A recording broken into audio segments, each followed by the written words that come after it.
It's time for Security Now. Steve Gibson is here. His reaction to Microsoft's announcement, you'll have to have TPM 2.0 for Windows 11. You might imagine Steve's a little upset. He'll talk about that in just a little bit. Apple patents AI recognizing people by the clothes they wear. The FTC is going after data brokers. And Steve's going to take a look at coding with ChatGPT. He has some very interesting thoughts. It's all coming up next on Security Now. Podcasts you love. From people you trust.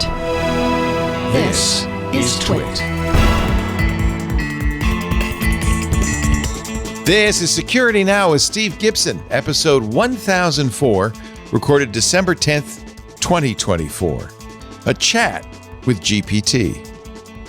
It's time for Security Now, the show we cover your security online, your privacy, your safety, what's going on in the world of cybersecurity with a man, a plan, Panama. No, I'm sorry. That's wrong. Mr. Steve Gibson, that's who I'm talking about, of GRC fame. Hi, Steve. Hello, Leo. Great to be with you for, what is this? Episode 1000, I don't know. Episode 1004 for December It says it right 10th. at the top of the show notes. Big letters. 1004. Hey, and what happens on the holidays? Because we have I think things collide with Tuesdays. I don't know if we are doing a best of for you, right, Anthony? I think we are. So there'll be a best of Security Now. And in fact, people can contribute their thoughts. So there'll be a best of, and then we're off for a week, right? Or does the best of fill in for like the between Christmas and New because Christmas is Wednesday. So Christmas Eve is and then probably New when Year's the best Eve. of is. Anthony, are we planning to do a New Year's Eve show or not?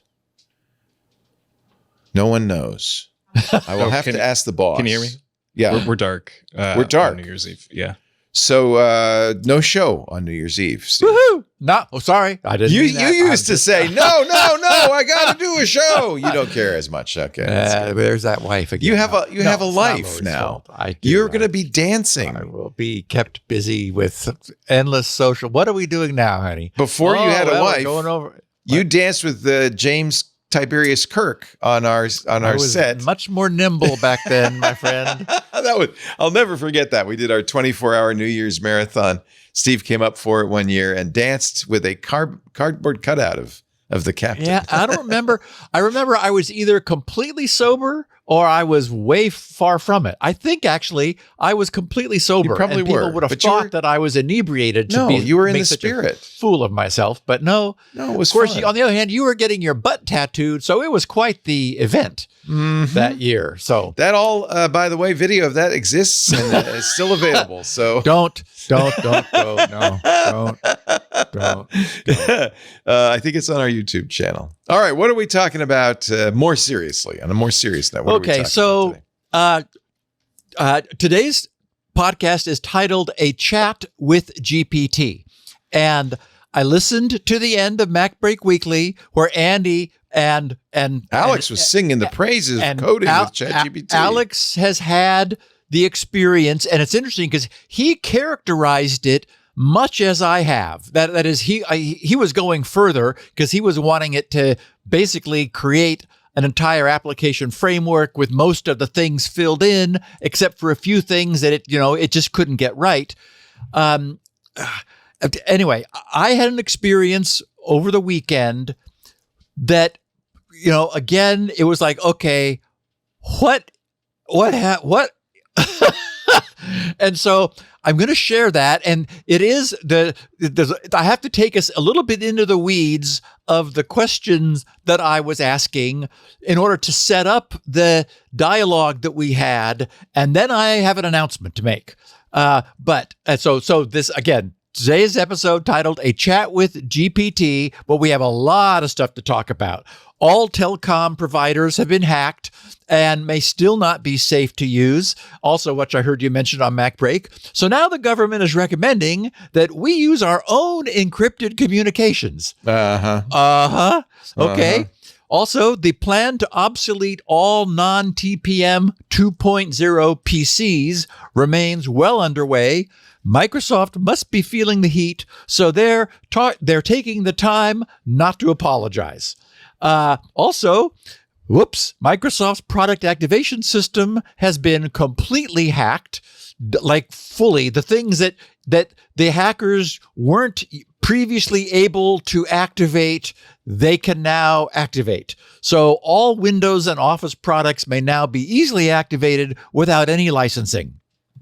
Also, we're going to talk about the coming AI patents. Apple patented AI recognizing people by what they're wearing after seeing video of their faces and noting what they were wearing. So, oh, that's an invention? Okay. Yeah. Zoom wasn't encrypting their early video conferencing, and they're still trying to get out from under the mess that those lies that they told back then created for them. AWS introduces physical data terminal locations at a metropolitan area near you, where users will be able to go to perform massive data transfers to and from the cloud. Bring your own hard drive. Just bring exactly. it up. Yeah. Also, the FTC, fortunately, has set their sights on data brokers, so we can hope that something comes of it. GRC's email finally gets Beamy. And I had a lot of feedback from our listeners who received email from me showing our Ruby G logo for the first time. Yay. So I'll update us on that. We also have a bunch of terrific listener feedback. One, I'm going to go into some depth about Authenticator policy and use.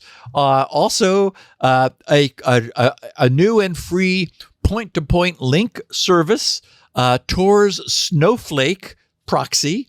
Also, a bunch of feedback from our listeners suggesting solutions for linking PCs and smartphones, which I've been complaining about my lack of ability to do.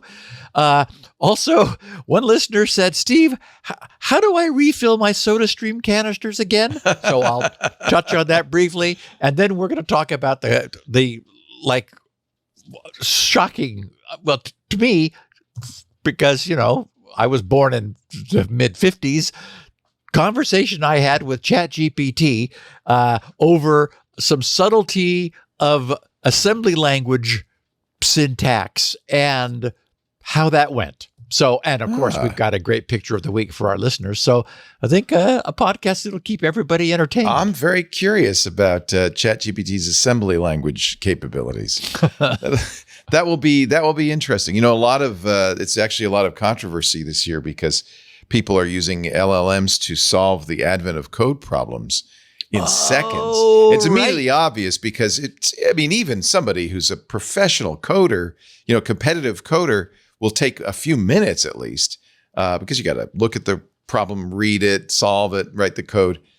These guys are doing it in 4 or 5 seconds. It's obviously they're using an LLM. Wow. Well, and it's sad too, right? I mean, what's the point? If you enjoy playing chess, then why use a computer to cheat for you? But people do that even at the highest level. And I know it's very bizarre. I don't get it. It's like me. I don't want it to program. No. I love to code. The reason, Leo, when I had 32 employees, 23. Sorry, I got the digits backwards. I had 23 employees. I was upset because they were getting to have all the fun. I had meetings, and I didn't want to have meetings. That's no fun. I wanted to do the R&D and write the code and worry about design ads and all that. And so now it's just me. And you get to do it all with yourself. Greg and Sue to do this stuff. Yeah, you don't want to do the bookkeeping or support. That part they can have. Yeah, yes, they are my Chat GPTs in that case. But it's probably only a matter of time before you've got an AI to do some of that stuff too. Yeah. Anyway, we'll talk about that. I'm very curious what you found. So that's going to be fun. But that's just around the corner because we're going to have a word from our fine sponsor right now, the folks at Lookout. Today, every company is in the business of managing data, right? That's your lifeblood. It also means that every company is at increased risk of data exposure and loss. If you listen to this show, you see the headlines: cyber threats, breaches, leaks.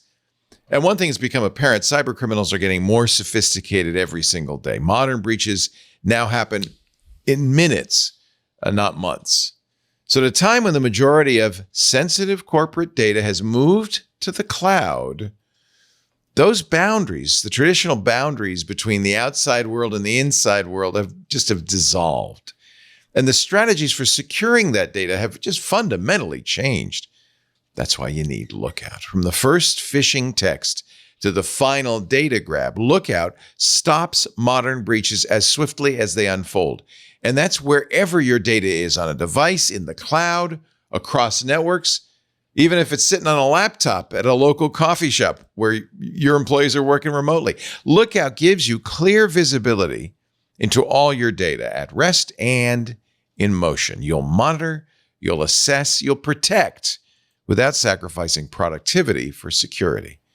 I mean, you got to have that latte. With a single unified cloud platform, Lookout simplifies and strengthens. They've reimagined security for the world that will be today, right? Plan ahead. Visit lookout.com to learn how to safeguard data, how to secure hybrid work, and yes, it's a single platform, reduce IT complexity. That's lookout.com, Lookout, lookout.com. Look out for Lookout. We thank him so much for supporting Security Now and the good work that Stephen Gibson is doing. I am ready, Mr. G. I haven't looked. So this picture was a no-brainer to caption.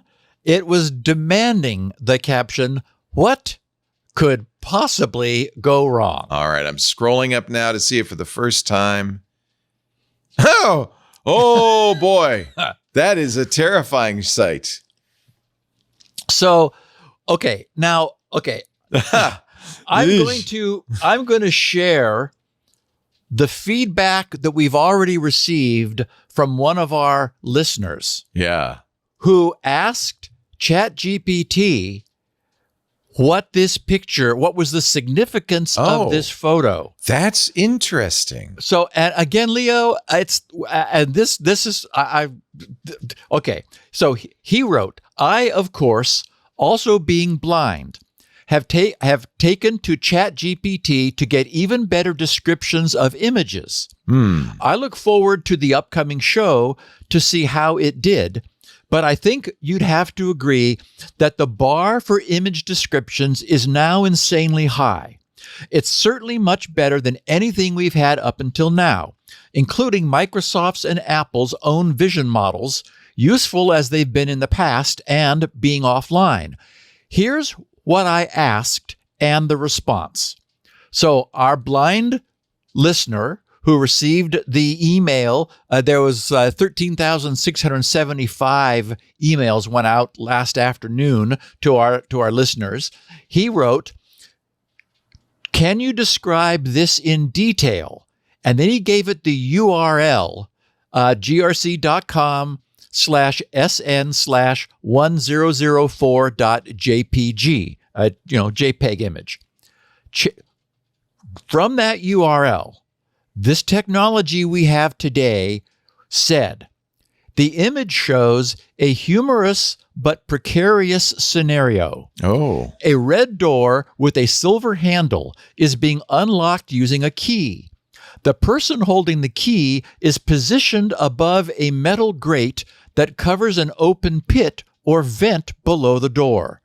The text above the image reads, "This photo demands the caption, 'What could possibly go wrong?'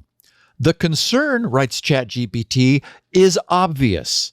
If the key slips or falls, it would likely drop through the gaps in the grate and into the pit below, making retrieval very difficult. The situation highlights a classic Murphy's Law setup where the most inconvenient outcome seems inevitable." Holy cow. That is really good. Like what? I can only think that maybe before we get too excited, that image has showed up somewhere in a newspaper with similar dialogue below it, and that ChatGPT's making the connection. But that's pretty impressive. My blog is hosted by a site called micro.blog, and it has an automated feature, because I post images there, of doing that, of asking an AI.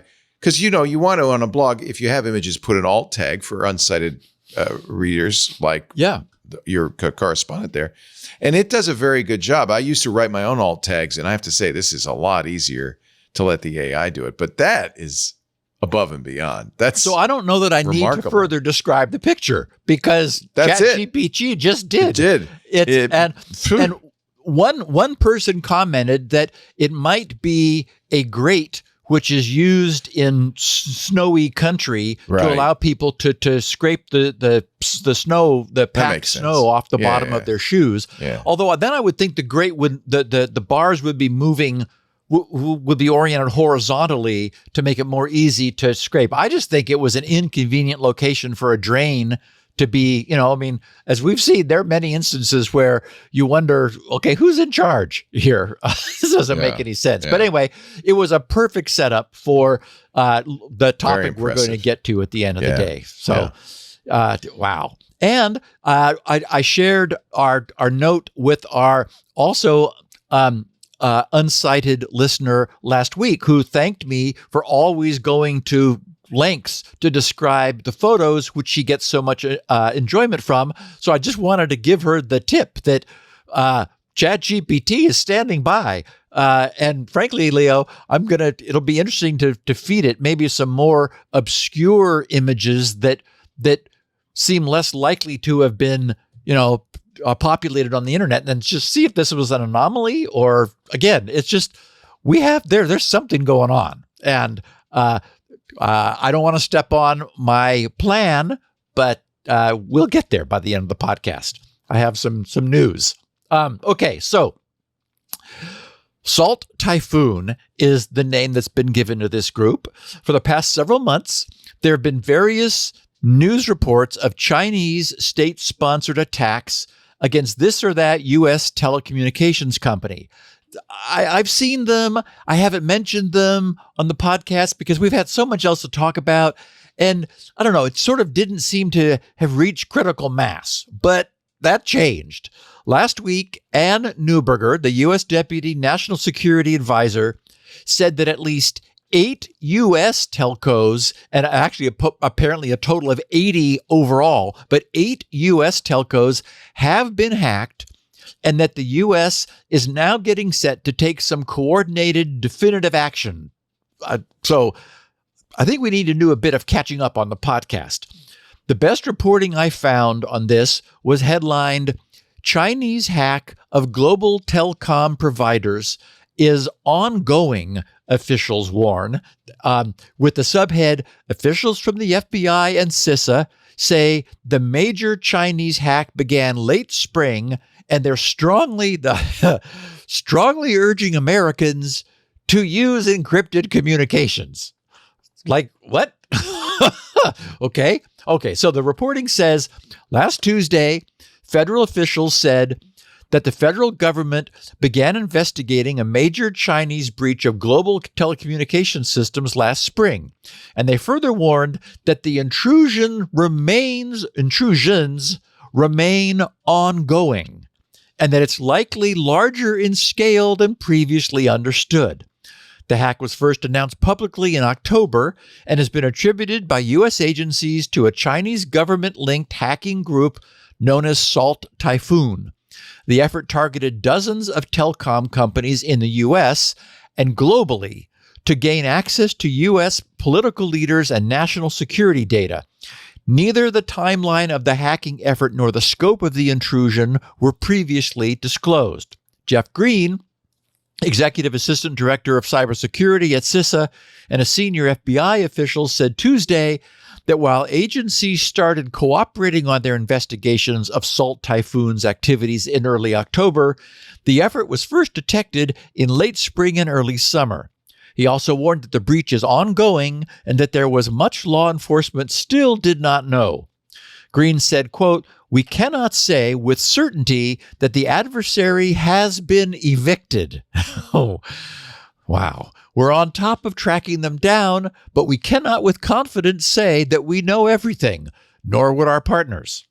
Green strongly urged Americans to, quote, "use your encrypted communications where you have it," unquote, adding that, quote, "we definitely need to do that."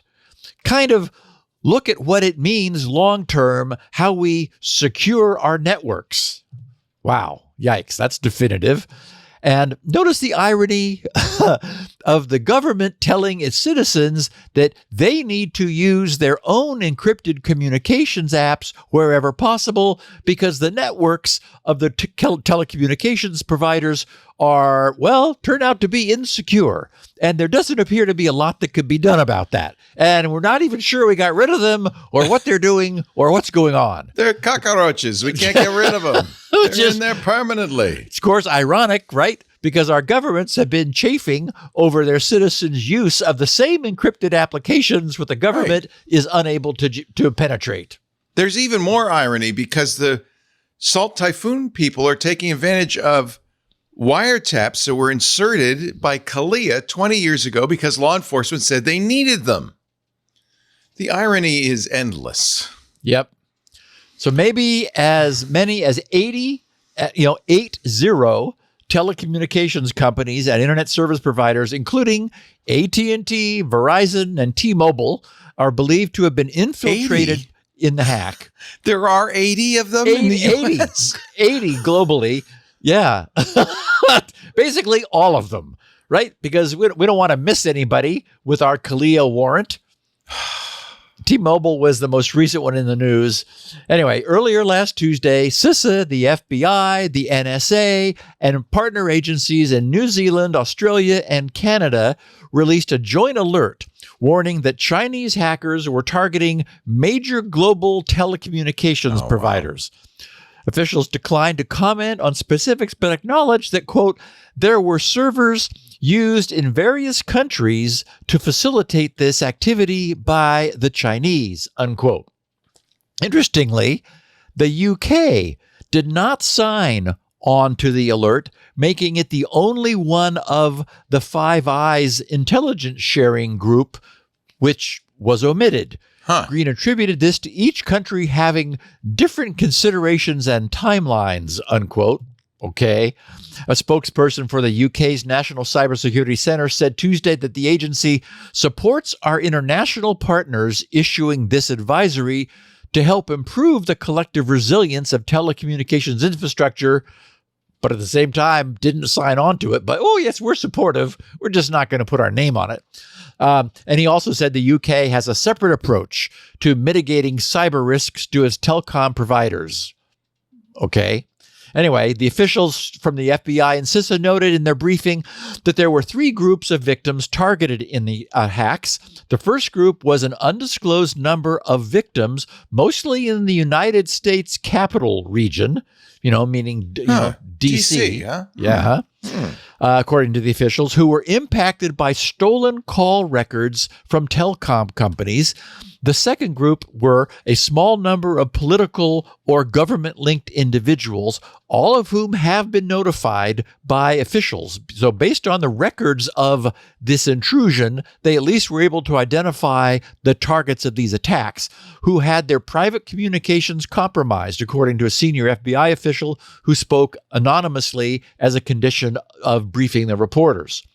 While the officials did not specify exactly how many officials were targeted, it was previously reported that the phones of President-elect Donald Trump and Vice President-elect J.D. Vance were among those compromised, in both cases prior to the U.S. national election.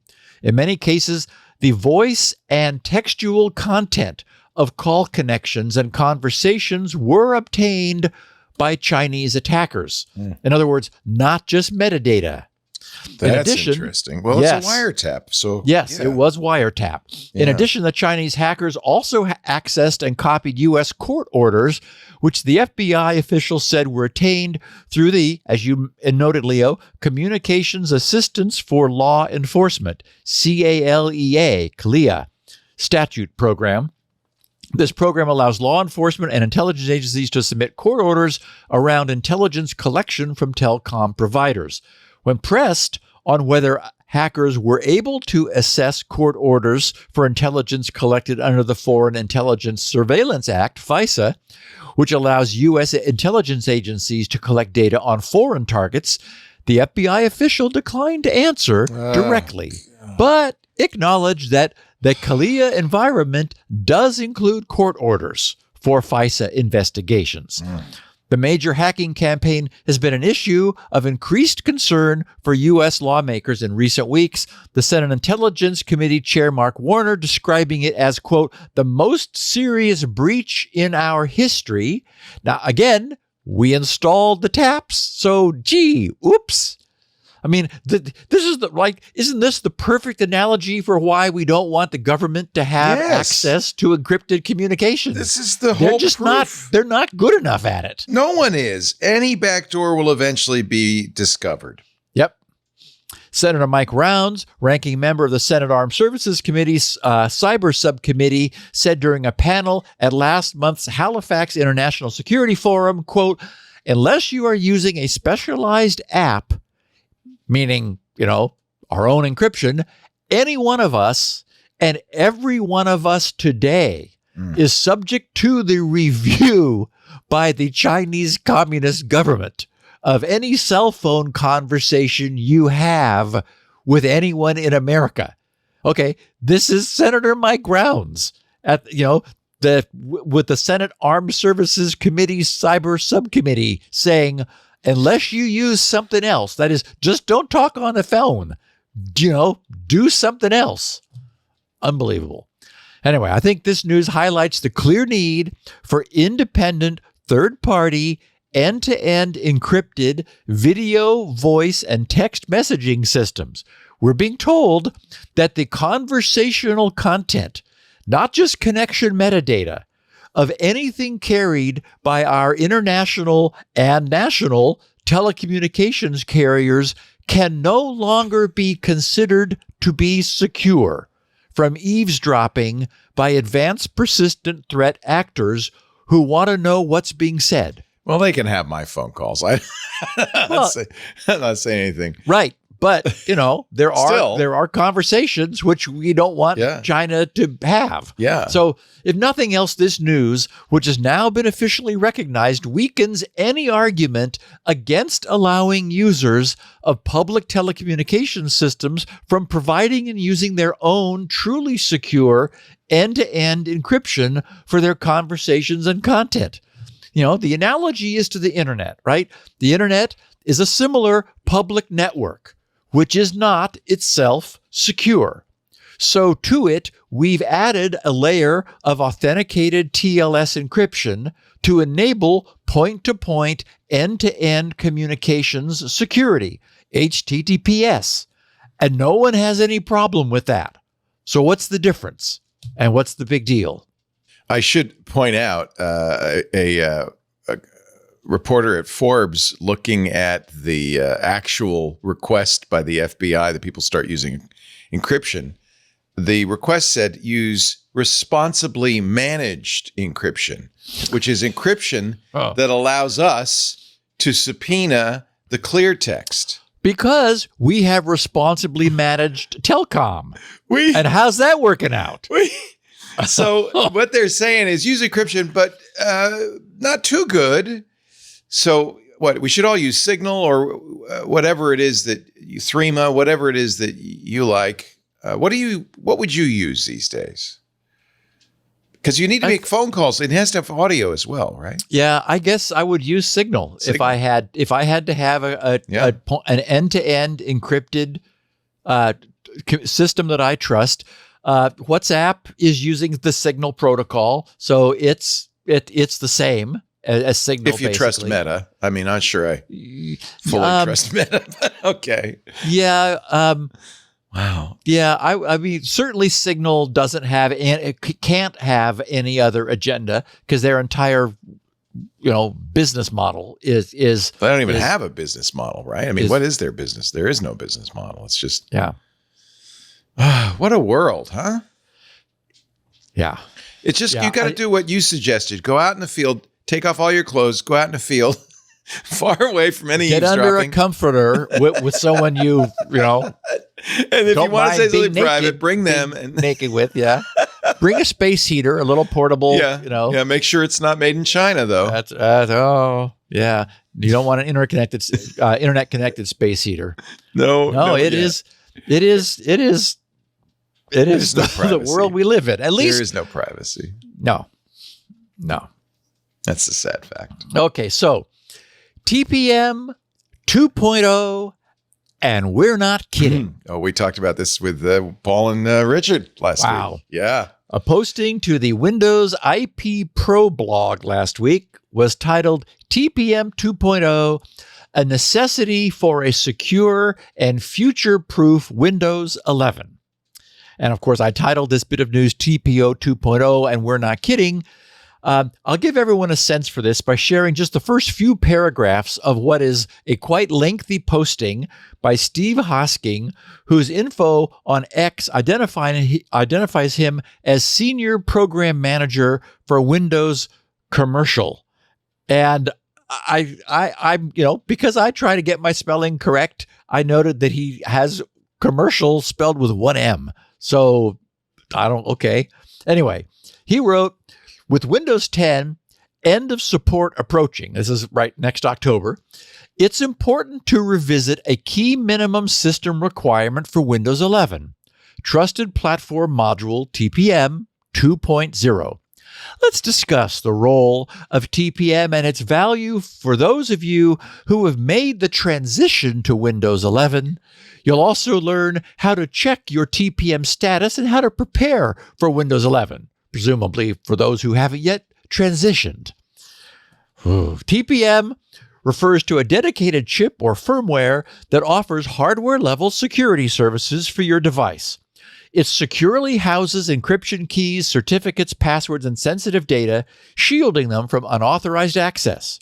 Additionally, TPM is tasked with cryptographic operations, such as producing random numbers, encrypting and decrypting data, and confirming digital signatures. TPMs are available from many different manufacturers, including Microsoft on supported CPUs with Pluton. And I'll just note, all of that's true of TPM 1.2 equally. Okay, but there's differences. We'll get to that in a second. He continues, you know that Windows 10 is approaching end of support. In Windows 11, TPM 2.0 advanced encryption techniques offer more versatile and critical key management for contemporary IT infrastructures as compared to its predecessor, TPM 1.2.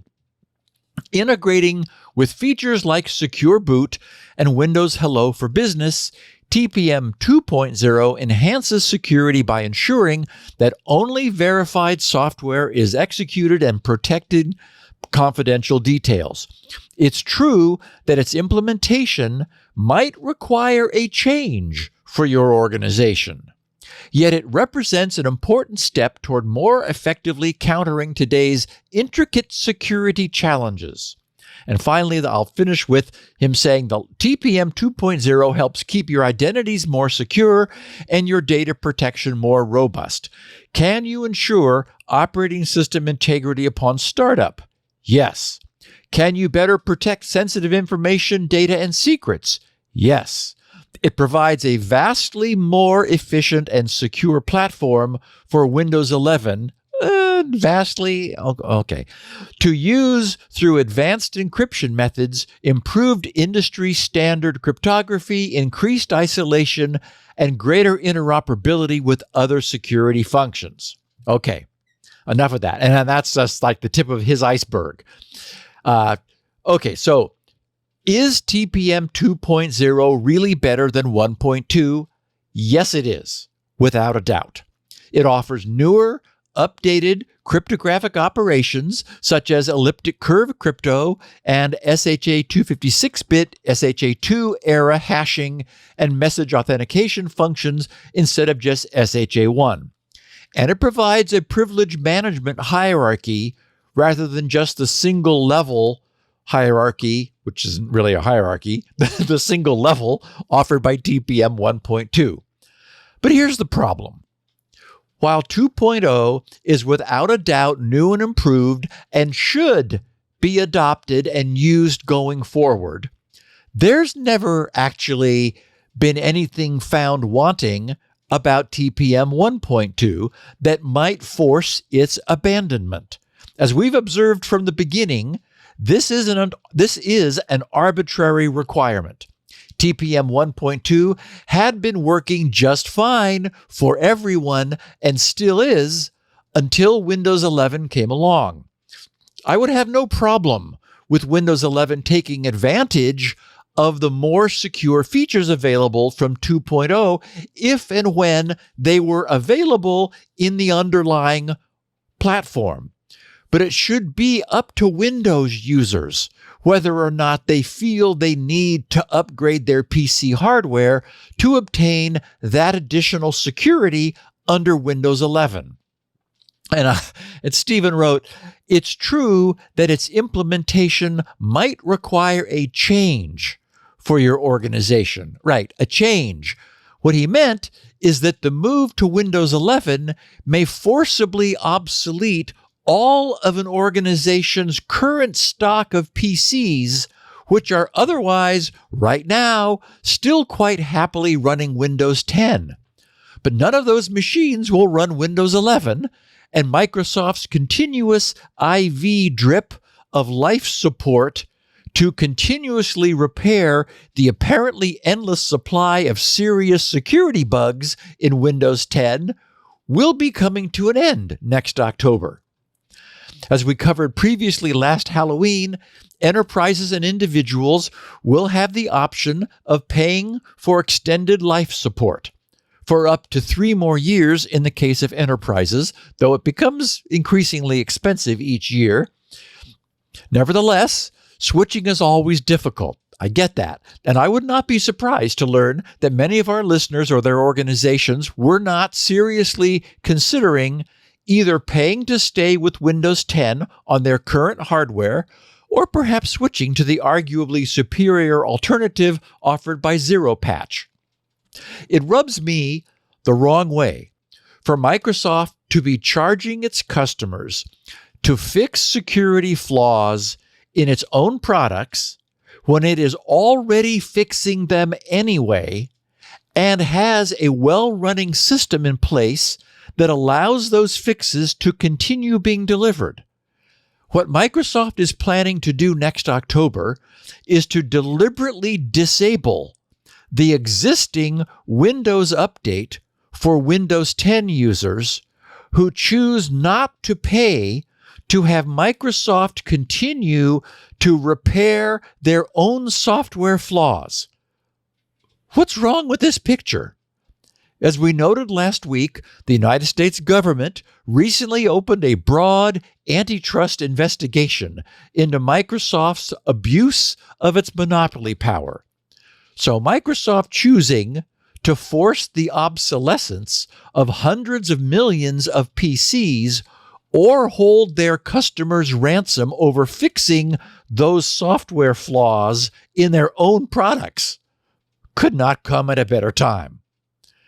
We've seen that it's possible for Microsoft to examine its own behavior and change when it's shown to be wrong. In the case of their cloud computing security, they were previously offering paid security enhancements through logging that should have been included at no charge as part of the base offering rather than being disabled by default. Once it became clear that this conduct was unusual and wrong, they began including those additional services free of charge.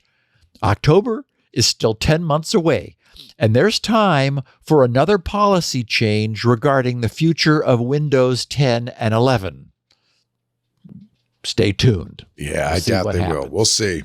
It's just, again, they're making those updates available to people who pay. Yeah. And they're that means they're disabling that for Windows 11.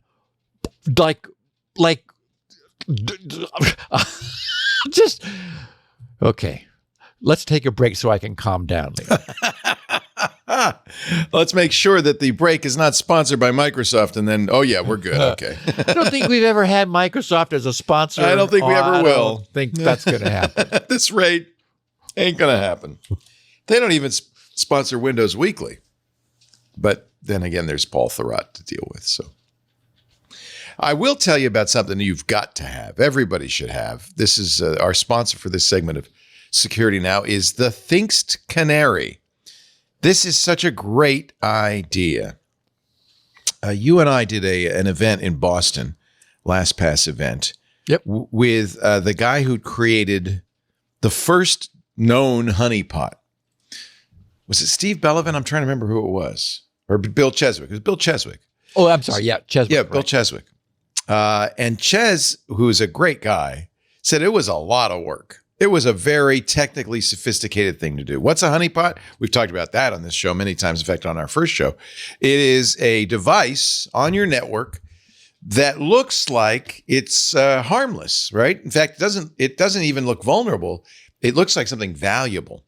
It looks like something a bad guy would go, oh, there's where the treasure lies. Think of it. Yeah, it's a treasure chest that looks so valuable on your network, but inside, surprise, it's not a treasure chest.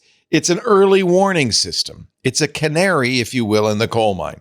That's what the Thinkst Canary is. But now they've solved that whole technical issue of how hard it was to do that Ches was talking about. They've made it simple and easy. The Thinkst Canary. It's a honeypot. Looks about like an external USB drive, has two connections, one to the wall, one to your network, one Ethernet connection. You can deploy it literally in minutes.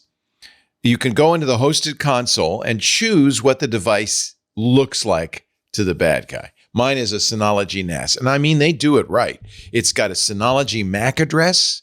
It's got the DSM software. It's got the login. It's got everything. I mean, it really looks like a genuine Synology device. Maybe it's an OpenSSH server. Maybe it's a Linux box or a Windows box. Maybe it's a very vulnerable Windows 95. You can make it be a SCADA device. I mean, the sky's the limit. They have hundreds of different profiles. So you select it from the dropdown, and you could turn on, if it's a server, you could turn on which services are available. Light it up like a Christmas tree back here, or just, some select port 139. Let's just leave that open and see what happens.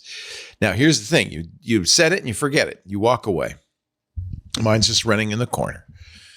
But here's the thing. If somebody is accessing Thinkst Canary, brute forcing that fake NAS or that fake SSH server, or if they're accessing the lure files, because that's the other thing Thinkst Canary can do. You can actually create files that look like PDFs or docs or Excel, anything you want. But if somebody tries to open it or tries to get into that server, you're going to immediately get an alert from the Thinkst Canary that says, hey, you got a problem. You have a malicious insider or a bad guy, but somebody is probing your network. And here's the thing, no false alerts, just the alerts that matter. So it's very simple. Plug it in, connect it to the network, choose a profile for your Thinkst Canary device, register it with a hosted console. It's going to do the monitoring, and it's going to send you the notifications. By the way, this was designed by people who have been teaching companies and even governments on how to penetrate systems. So it is hardened. You're not putting a risky device on your network. This thing is super well designed to be really hard, really, really secure, and not to give you a bunch of false warnings. You set it up, you can get alerts, text messages, email. It supports webhooks. It supports syslog. It has its own console. It has an API if you want to write. It's kind of sky's the limit. Any way you want to get notified. You could have your smartwatch say, hey, there's somebody in your network. But when that bad person, that malicious insider or the attacker makes themselves known by accessing your Thinkst Canary or its lure files, you're going to get the notification. And you're going to know you got a problem. On average, companies don't find out for more than 3 months that they've been breached. That's 3 months the bad guys get to wander around inside your network, exfiltrating customer information, user data, looking for where your backups live, doing all sorts of nasty stuff. 3 months. Of course, if you've got the Thinkst Canary, they're going to go straight to that treasure chest and try to unlock it, and you will know. Pricing. Let's talk about pricing. Most, if you're a big bank or a casino operation, back-end operation, you're going to have hundreds of them. Small business like ours might have, let's say, 5. Go to canary.tools/twit. 5 Thinkst Canaries, $7,500 a year. You get 5 Thinkst Canaries. You get your own hosted console. You get upgrades, support, maintenance, And if you use the code TWIT in the How Did You Hear About Us box, you're going to get 10% off the price for as long as you use Thinkst Canaries. Oh, and here's something else. If you are at all like skeptical, get it, because you can always return your Thinkst Canary.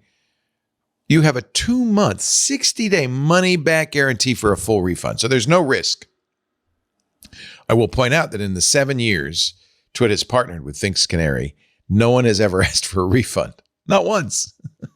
So I think they work pretty well. Visit canary.tools/love if you want to see all the love people are sharing for the Thinkst Canary. And if you're interested, go to canary.tools/twit. Don't forget to put Twit in the How'd You Hear About Us box. You'll save 10% for life. Thinkst Canaries. These things are genius.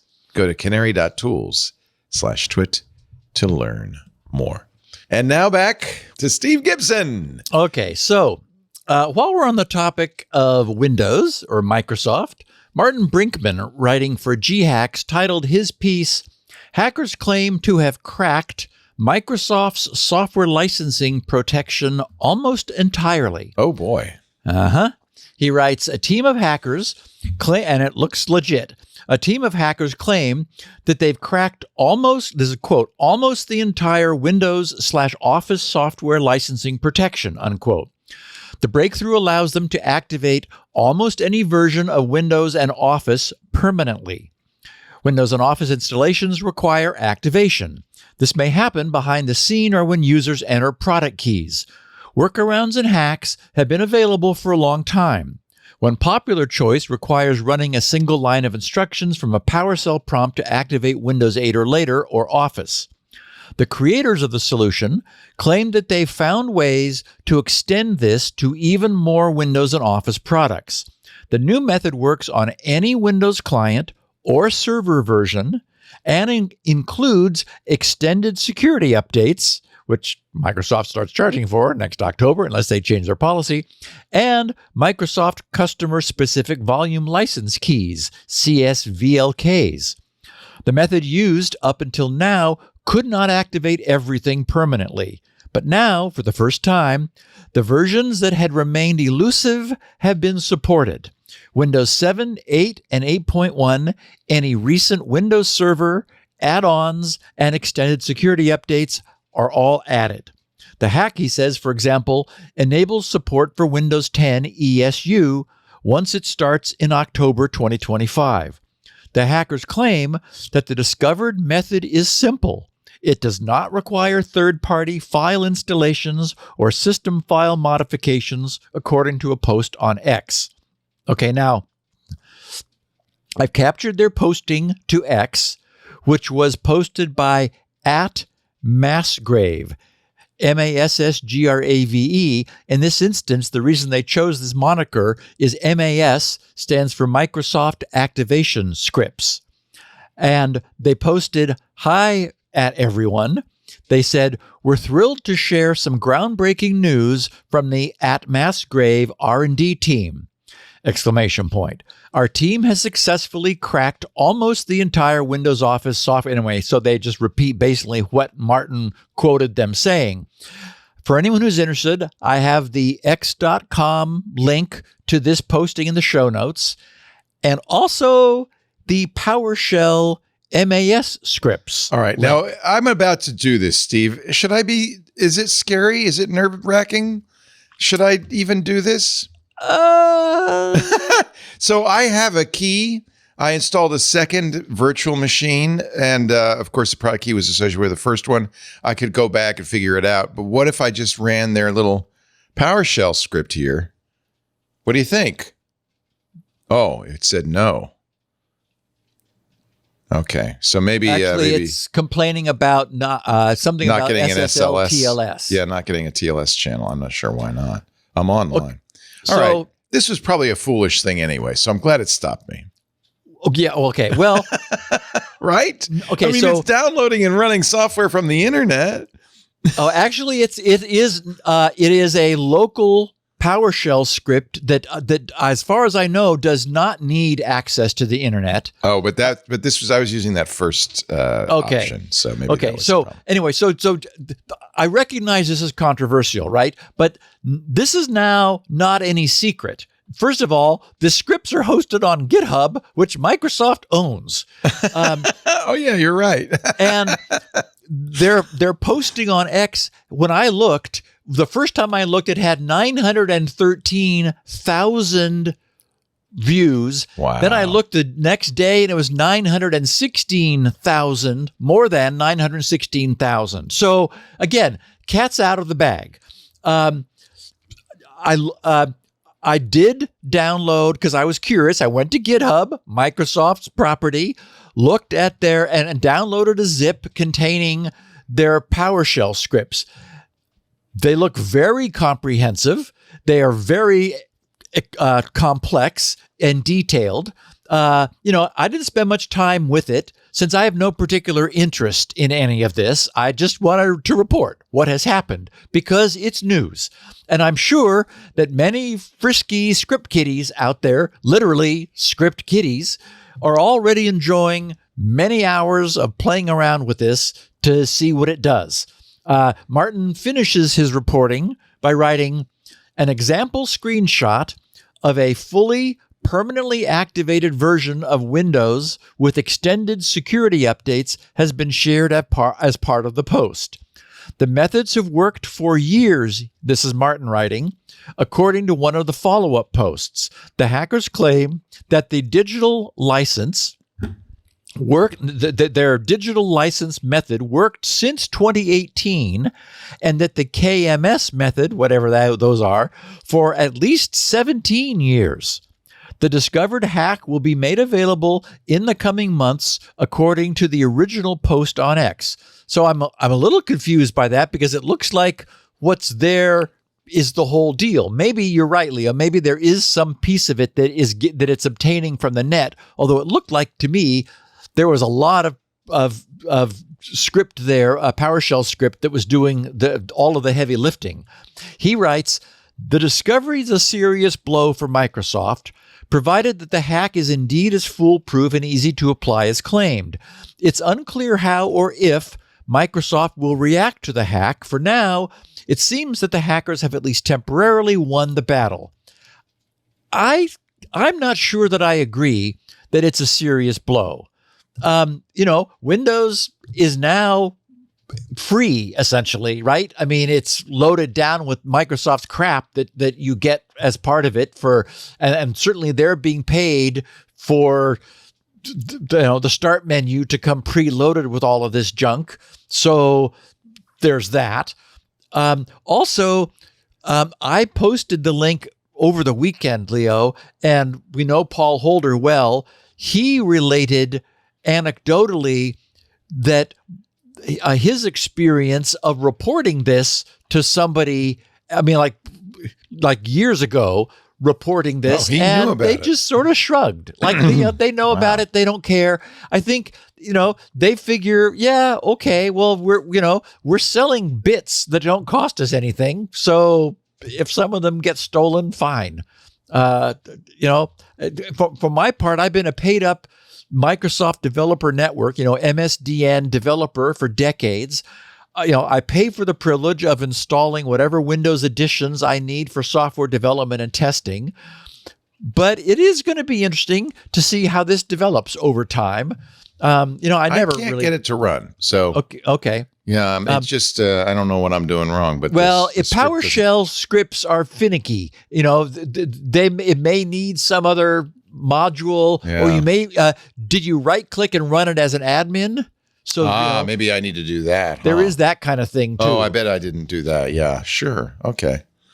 Well, I mean, I probably shouldn't do it on air anyway, because then there'd be video evidence of it. So again, I don't know what the current count is. I'm going to click on the link right now. We're going to find out the current number of views of that posting. Last time I looked, it was 916 plus thousand. Okay, now we're at 918,500 views. So again, wow, not a secret anymore. And people are reporting that it works. So wow. Very cool. Yeah. And again, I never really thought about cracking the activation system, No. but it's obviously been something of a preoccupation for some segment of the hacker community for quite a while. And, again, it's like now you get Windows with any hardware that you buy. And if you set up your own hardware, I guess you have to pay a few $100s for it, or, ask somebody else for their key, or, who knows. Anyway, you can buy keys online for pretty cheap too. So I think it's anyway, just of interest and I thought I would report it because I'm sure that we have some parties among our listeners who will think, hey, this is cool. I'm going to do what Leo did, set up a VM and play with it. See what it does. I mean, the thing is, I have a paid license. I just have to move it over, and this is easier than doing that. Yeah. Yeah. Okay, so Apple was just granted a patent like a week or two ago with the title Identity Recognition Utilizing Face-Associated Body Characteristics. And that serves to give some sense for where and how future AI will become packaged into consumer devices, because this is an AI-based patent. The gist of the patent is that from the standpoint, if you think about it, of a fixed security camera, someone's face provides the most useful recognition detail. But the camera might not always be able to see the person's face. So while the camera is seeing the person's face and is able to identify them, it will also now, per Apple's patent, be taking note of other things, the clothes they're wearing at the moment, that day, and their body dimensions and their walking gait. Then that person may later be recognized not by their face, which might not be visible at the moment, but by association with the other available characteristic details that had been previously noted at an earlier time when their identity could be positively determined. So, okay, it's roughly, the same sort of strategy that a human observer would employ. And the fact that the U.S. Patent and Trademark Office granted Apple a patent on this suggests that the AI revolution is going to further swamp the already buried USPTO as people apply for patents on a gazillion other seemingly obvious things that AI will soon be making commonplace. I have a link to this in the show notes for anyone who's interested, but it's like, I think what the expression is, Katie bar the door or something. It's like, wow. You're going all country on us. That's great. Wow. I mean, it's like, this has always been my problem with patents. There is a phrase in the law that's in patent doctrine that says that a so-called invention is not suitable for patent if anyone reasonably trained in the art would see this, if it would be obvious to anyone, reasonably obvious to anyone trained in the art.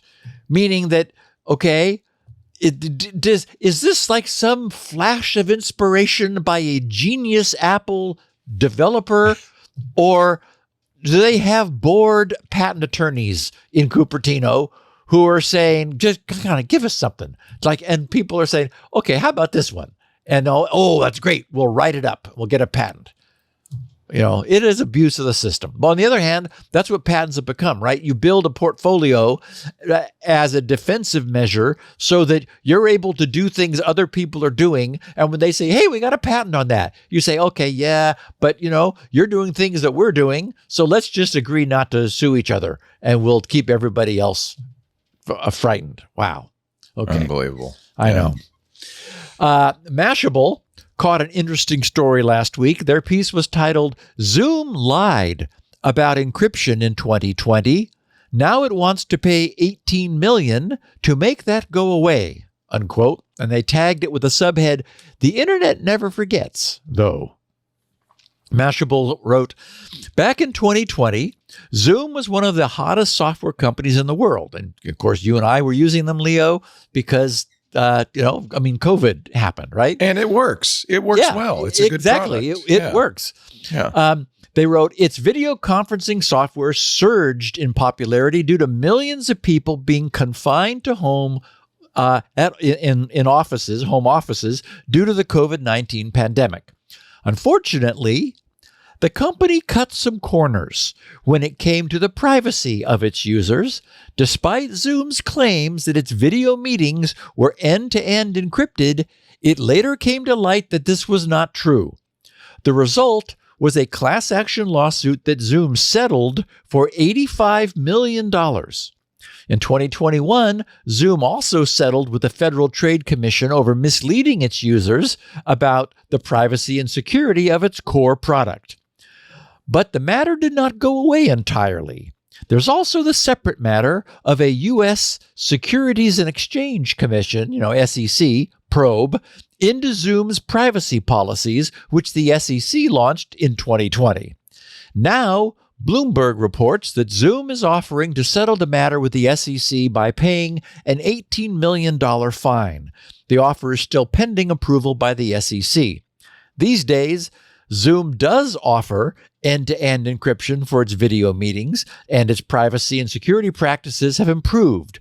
But back in 2020, the company's track record was poor, with Zoom bombings. Remember, instances of people hijacking other people's Zoom calls and harassing them becoming something of a trend. The Mashable article finishes by noting, by the way, if you've missed it, Zoom is no longer called Zoom Video Communications, which was its official name until Monday.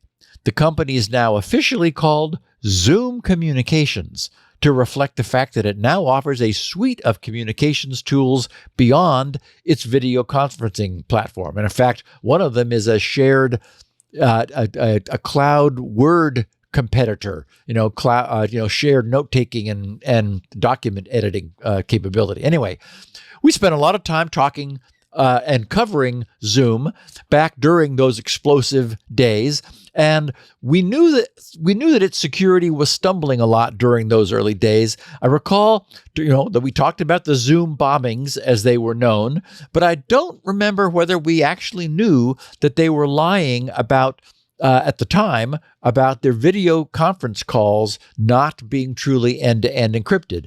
It is challenging to do that. The easy way to do it is to encrypt to the hub, a Zoom hub. So have each conference link encrypted to the hub, but then decrypted there for redistribution and re-encryption out to the other members of the video conference, which is presumably what they were doing. But that's not end to end. That's they get to decrypt and then re-encrypt. So that's probably what was going on. And if they're now doing it properly, that's a good thing. So one of the problems posed by cloud services, especially in this era of big data, where big can increasingly mean really ridiculously, humongously big, is the question of how to seed the cloud by transferring massive amounts of data to and from a cloud provider, who will, after that transfer, then become its host. To answer that need, Amazon has launched the first of their so-called AWS data transfer terminals.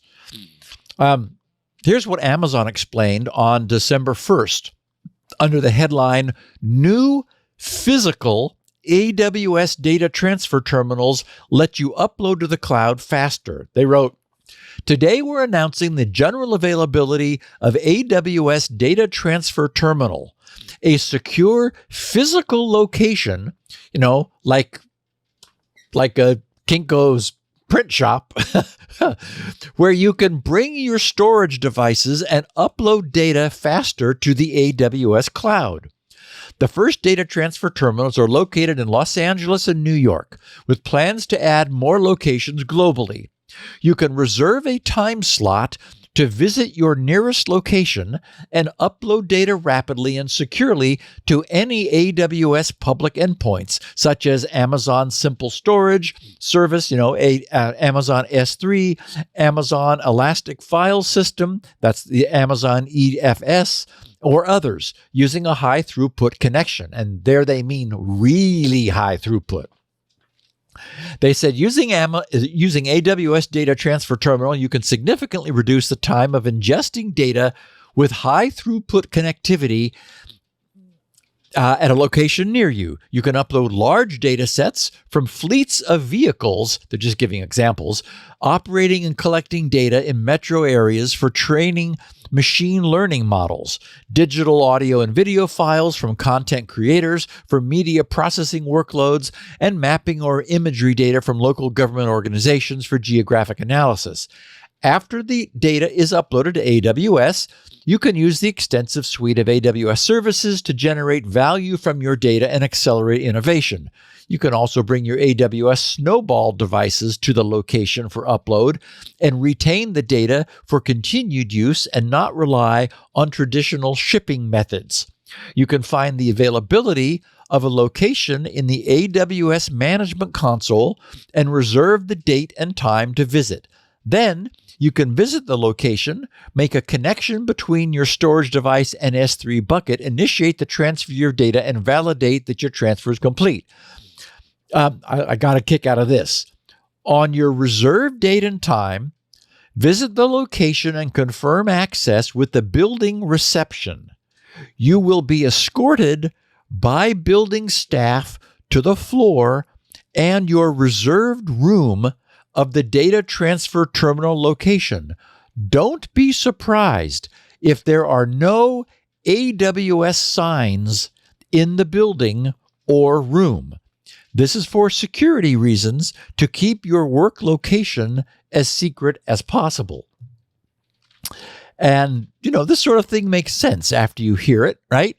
Once these AWS terminals are available in many major metropolitan areas, it's easy to imagine, them becoming quite popular. The other thing that occurred to me when they said, don't be surprised if there are no AWS signs in the building or the room, is this could all be time shared. Like all other cloud providers, this could be a provision made by some entity which is creating a multi-use high bandwidth access to the internet facility. And, the other providers are also going to be announcing similar terminals. And gee, what do you know? They're at the same physical location.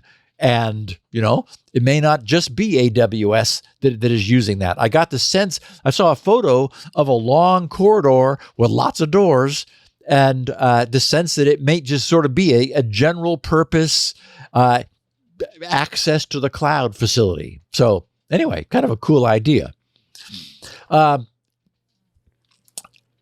The grc.sc shortcut I created to quickly take people to that pen tester website, which you and I both used when we were talking about this, Leo, which, it allows anyone to quickly check for their data among all of that which was leaked by the National Public Data breach, is the number one most clicked shortcut of all time. It's grc.sc/npd. And when I checked just now, that is yesterday, it had been used 12,394 times since its creation on August 20th. I should mention that this was in the show notes, which our listeners received, those who were subscribed to them, yesterday. One of them was reminded of this, clicked the link, and found that it was no longer taking them. It was taking them to pentester.com, but unfortunately, those guys at pentester.com were unable to resist the temptation of monetizing the traffic that was generated. So the shortcut no longer takes you there. I'm not going to take people to the site when they've sort of done a bait and switch. So it just takes you to a page at GRC that says, we're sorry, but these people were unable to resist the temptation of monetizing the traffic. So anyway, my point here is, as I've observed since, unregulated data brokers, just by their very existence, just the aggregation of what is available on the internet, that aggregation itself represents a clear and present danger to society at large. So I was glad to encounter the news that the U.S. Federal Trade Commission had taken regulatory action against 2 U.S.-based data brokers. The FTC has banned MobileWalla, Gravy Analytics, what a name, and its subsidiary Ventel, with 2 N's, Venntel, from selling the geolocation data of their users. That is, of the data that has been aggregated. The FTC cracked down on the 3 companies after they were caught collecting and selling the information they had aggregated without their customers' consent, right? It's very much the way we never gave the credit bureaus our explicit consent to, at least, that we knew of, to be collecting our data. They just, got it. The FTC said that the data contained information about military sites, churches, labor unions, and other sensitive locations, and the FTC specifically singled out MobileWalla for selling geolocation data to identify women who visited pregnancy centers and individuals who attended George Floyd protests. So it's difficult to find any sympathy for such parasitic companies. I should also note that when I did a sort by the frequency of clicks on GRC's shortcuts, the second most popular GRC shortcut was grc.sc/pin, PIN, which our longtime listeners, actually you don't have to be a longtime listener because it wasn't that long ago, took us, yes, to that wonderful graphic heat map, which clearly showed the extremely non-uniform distribution in the 4-digit pins chosen by those who use pins. So just a reminder that we have a lot of fun on this podcast. 2 excellent short codes. Keep them both. Have them ready. Okay. Yeah, I did that pen tester website, you may remember, and was dismayed by. Yes, you and I both found our data, and significantly, Lisa's data was not, because she had subscribed to a data scrubbing service. Yep. Okay, last week, I received notification from DigiCert that they had approved the use of GRC's Ruby G logo for display in GRC's BIMI certified email. I guess the Internet Archive came back up. Yep. Our Beam Me Up, Scotty podcast was back on October 15th. And at the time, the Internet Archive, which the entire industry uses for this purpose to verify the long-term use of corporate logos, was suffering a long-running and debilitating series of DDoS attacks. And I'm sure that if my need was urgent enough, I could have reminded DigiCert before now and pushed the matter. But, they did get back to it on their own without me needing to do so. When I checked last week after receiving that notice, the certificate status was in awaiting final status. I'm mentioning this because today, I awoke yesterday to the news that GRC's verified mark certificate, which was the goal of all this, had been approved and was issued. Although I could have hosted the pair of files, one's an SVG, a scalable vector graphic, and the other is a PEM, a PEM certificate from my own grc.com domain, I decided that it might seem a little more official if those files came from DigiCert themselves. though I doubt that it matters either way. But since they were pleased to offer to host the files, I took them up on that offer. So then yesterday, Monday morning, I added a Beamy text record to GRC's DNS, which contained the twin URLs for GRC's logo image and its matching certificate. From that moment, GRC's received email was Beamy enabled. Since I didn't yet have this week's email ready, I sent last week's email to my Gmail account, since Gmail is one of the providers that supports the display of Beamy logos. And sure enough, there was GRC's Ruby G decorating the opened email. I imagine that everyone who receives this week's email and all subsequent email from GRC through Beamy supporting providers will also receive the same thing, whether they notice it or not. And actually, that's confirmed now. I got a whole bunch of email from people, and I don't know if they looked at the show notes and saw me talking about it, or looked at this, probably just the synopsis where I do mention that, but a whole bunch of people wrote back and said, I see it, I see it, I see it. So indeed, although there were some people who didn't see it, and that's just because their email provider isn't yet most aren't, I think, showing it. Yeah. Do you have to turn that column on in Gmail, or is there some? No, it's just there. It just shows up. Nice. And I did. Okay. So I was also curious to see whether the authentication change would have a retroactive effect. So I went back a week in my Gmail to last week's originally sent email. I have my Gmail account subscribed to this podcast, to the mailings for exactly this sort of testing. Interestingly, the new GRC logo was not also shown on that piece of older email, which I thought was interesting, since the email itself does not carry any hint of whether the mailing domain may have a certified Beamy logo.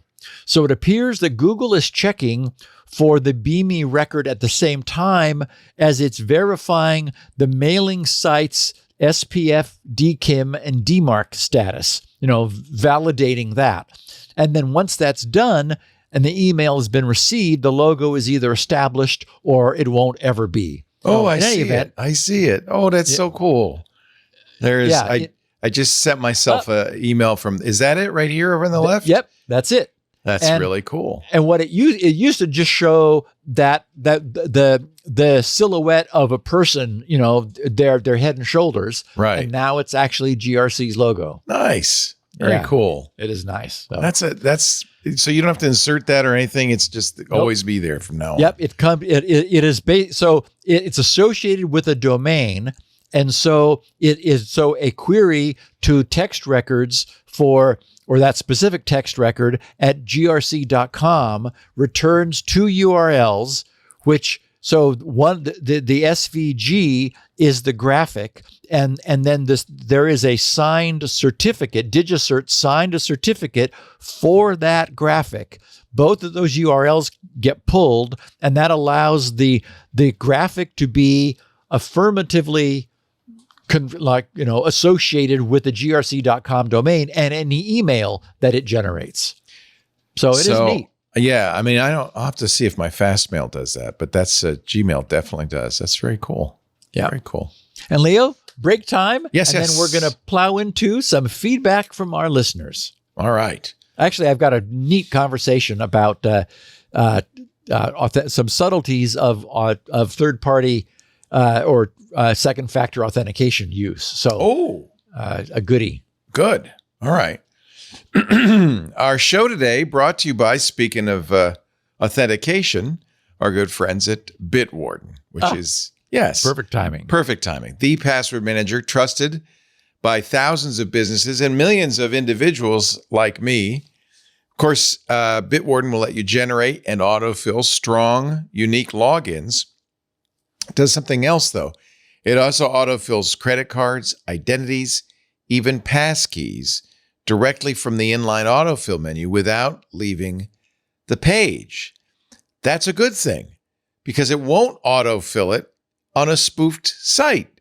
So it's another way to protect yourself. Bitwarden continues to expand its integration ecosystem. This is for businesses across, well, maybe not just businesses, but if you are using enterprise software, all the most important platforms, you'll get seamless operations and elevated security. As an example, here's some very popular integrations. Microsoft Intune. A lot of people use that to stay secure in business, right? It enhances device security and user identity management by enabling secure Bitwarden app deployment on any Intune managed endpoint. That includes desktops and mobile devices. In other words, Intune will now automatically install Bitwarden if you wanted to. I think that's awesome. Do you use Rippling for HR? Of course, Rippling is smart about Bitwarden. Bitwarden integrates with Rippling so that it's easy to onboard and offboard people. IT teams can assign and revoke access to the Bitwarden vault as employees join or leave. Do you use Vanta for compliance? Longtime sponsor on our network.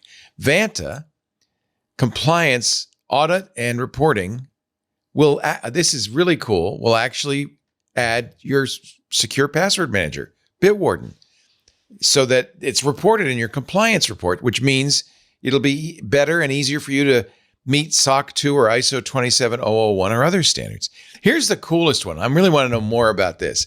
Rapid7 is a security platform, right?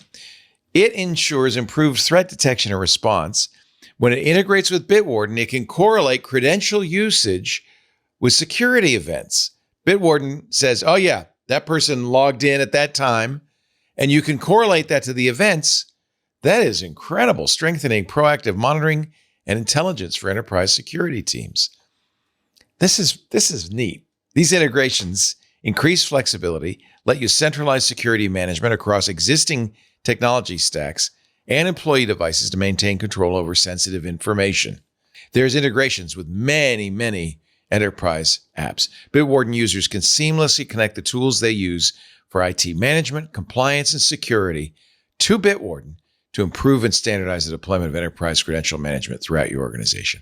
I think this is important to mention because I think sometimes when I say and sing its praises, I say Bitwarden's open source, GPL open source, that's really good news. Businesses might say, well, that rules us out, right? Because they're not going to have all that support for enterprise stuff. They do.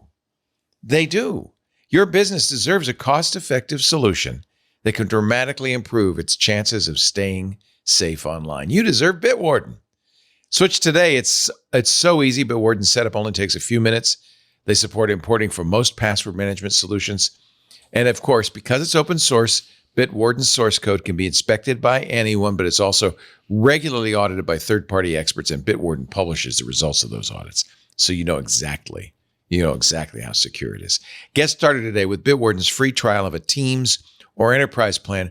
But I always want to mention that because it's open source, Bitwarden is free for individual users. And that means all devices, iOS, Android, Mac, Linux, whatever I've left out, Windows. I must be thinking that. Windows, as an individual user, is free, unlimited passkeys, unlimited passwords, unlimited. You could use your hardware YubiKeys, free forever, because they're open source. Bitwarden.com/twit for your business, Bitwarden for yourself, Bitwarden for your business, Bitwarden.com/twit.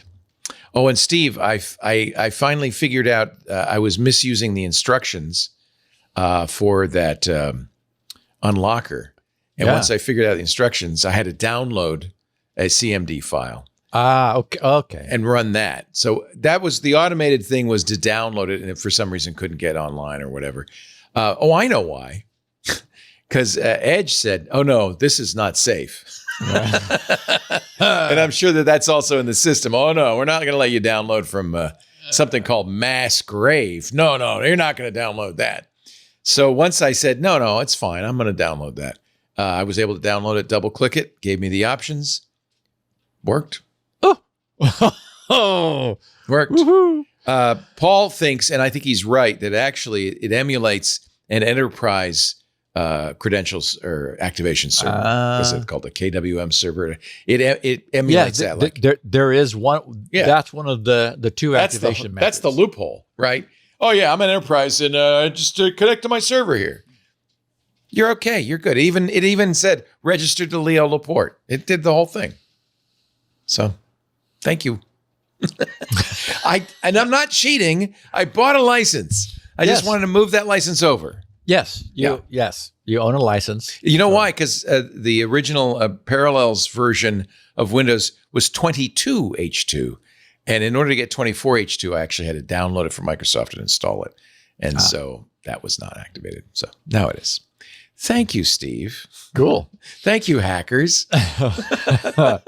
Again, you can see how it would be like a preoccupation, right? Like, we're going to crack this thing. Oh, yeah. It's like, you can also see how it's a really dumb thing to do what I just did, which is download and run a file from the internet. But, that's just me. You were doing it into a VM, and you. That's true. It is in a VM. Yeah.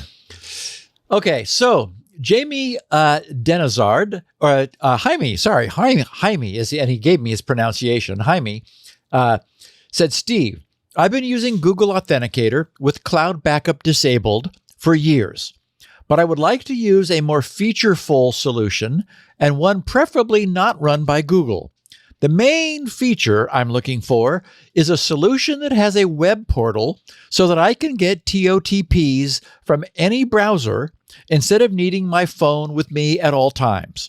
How much security would I be giving up, if any, if I went with a solution that offered this, such as Bitwarden Authenticator, Ente Auth, or Twilio Authy? Thank you and keep up the great work, Jaime. Okay, so I chose Jaime's note because this is a question many people have. I get it and we talked about it, but I figured I'd just give it a little more attention, and from in the future we'll just refer to this. They want the added security of a second factor, but they don't want the added inconvenience. We've talked about the inherent danger of merging all authentication into a single source. For example, of having one's password manager also supplying the one-time passcode second factor.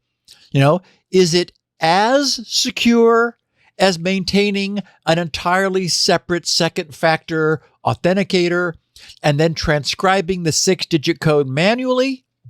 No. Is it more secure than not bothering with any second factor? Yeah, of course, absolutely. It all boils down to security models and asking the question, what exactly are we wishing to protect against? We need to ask that question because, unfortunately, there are many different points of potential vulnerability. Okay, so let's address 3 cases. A full breach of the site being authenticated to, a breach of only the site's known usernames and passwords, or a breach of a user's computer. In the first case of a full breach of the site being authenticated to, the only form of authentication that remains safe after such a full site breach is passkeys. Passkeys remain safe because, being a public key authentication system, as I used to say of Squirrel, but I'll now say of passkeys, passkeys gives sites no secrets to keep. The only thing a site can do with the public key it has received from its user is verify their identity. It cannot be used in any way to assert or spoof their identity.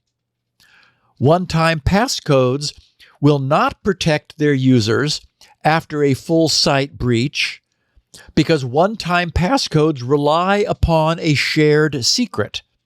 It's that secret which determines which 6-digit code is correct every 30 seconds. So if bad guys are able to obtain the usernames, the password hashes, and the shared secret one-time password seeds, they'll be able to impersonate the site's users. And even if the site is storing its users' passwords as salted hashes, as any modern site now should, a credential stuffing attack that's backed up by having each account's matching second factor seed would still be able to succeed.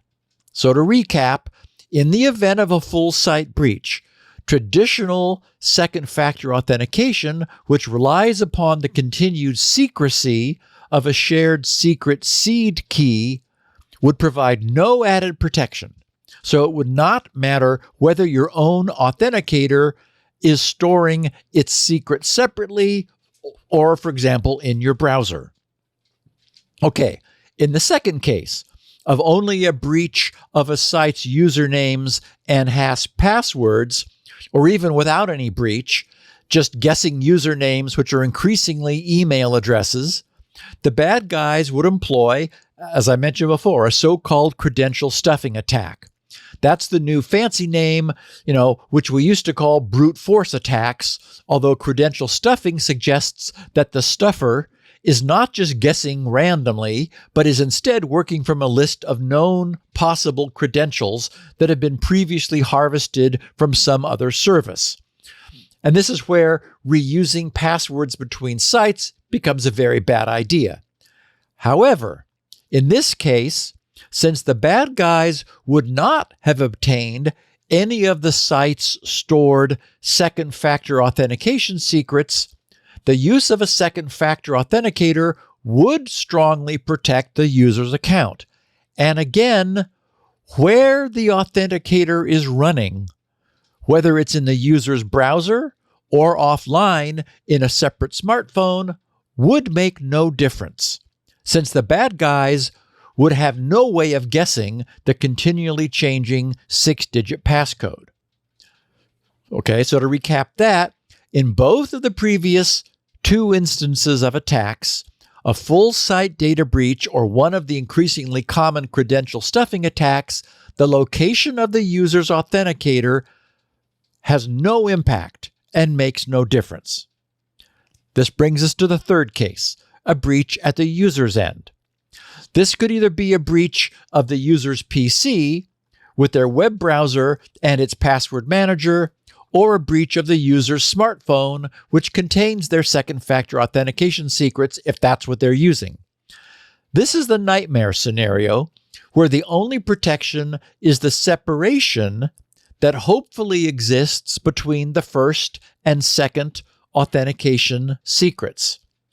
The presumption is that it's exceedingly difficult for any bad guys to get into either of the user's authentication stores, the first or the second factors. Because we never see that happen, right? We're constantly talking about all manner of horrors on the internet and with internet-related technologies, but we never encounter instances where users are having their local password managers breached. If I had some wood handy somewhere, I would knock on it, since we don't ever want to be reporting that. Well, there is the exception of the LastPass breach. Well, okay, but that wasn't a local breach of that was headquarters being breached. Right. Right. Okay. Yeah. Yeah. So it's not the act. We don't see. We're not ever reporting stories of like some problem with some password manager that it turns out has a horrible problem. Right. And so this substantiates our intuitive sense that it's safe. Except for RoboForm, which was used to hack people's wallets, right? So it was a bad random number generator. I think, right? It had a bad random RNG. So yeah. But your point is valid, absolutely. Right. The point is, all the evidence we have, not only theoretically but practically, is that we're not seeing problems with password managers being able to keep their secrets. No. They are. And given that it's exceedingly difficult to break into one credential store, it's beyond exceedingly difficult to imagine that two separate credential stores using wildly differing technologies, a PC and a smartphone, might both be simultaneously compromised in order for bad guys to obtain both first and second factor secrets and then facilitate spoofing authentication. Okay, in other words, the only danger posed by storing both the first and second authentication factor secrets in the same place, in the same device, and thus under the same form of protection, is that the security of that device could possibly, conceivably be breached. And moreover, we're aware of no instances where that has happened or has been a problem. So the MFA is not stored in a vault. The secret is stored in the vault on LastPass's servers, though, or Bitwarden's servers. Actually, right? Copies are downloaded to your local browser. Yeah, but I'm just saying, if those sites, if as would happen with LastPass, if the vault has been exfiltrated, that's a good point. If your secret is in that vault. If they're holding the both first and second, and headquarters is breached, then like all their users are up the creek. This is highly theoretical, right? And as we've said before, you're probably fine doing yes, it. I have a separate app just for that reason. That's all. And I wrote in the show notes. So at this point today, it's only a theoretical concern and argument. Right. But it is nevertheless a concern and an argument, no matter how theoretical it may be, which, we've just brought up, right? It could happen, and something did happen at LastPass. So, this is very much like our recent discussions of whether it's safe to leave an otherwise unprotected WireGuard VPN service port exposed and listening on the internet, as tens, if not hundreds of thousands of people do.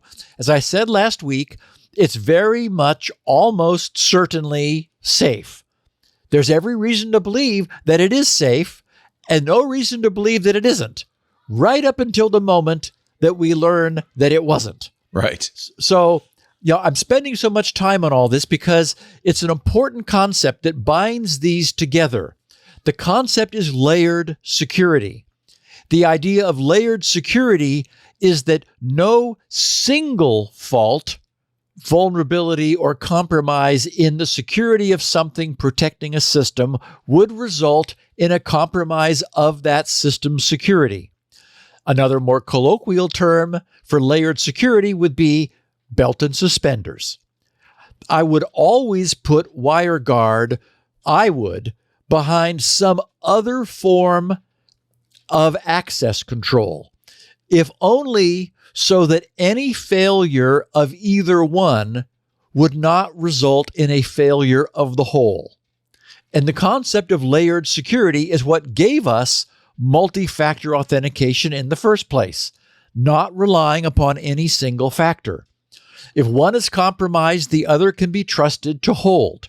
Ideally, the implementation of layered security doesn't pose an ongoing burden upon its user. And this is where the implementation of the system comes into play. If the machine a user is authenticating from already contains a reasonably fresh previous authentication cookie, depending upon the security needs of the website, it would be reasonable to bypass the request for the user's second factor and only ask for it if either a long time has passed since the user last authenticated from that machine, or if the user is authenticating from a machine that has no record of previous authentication.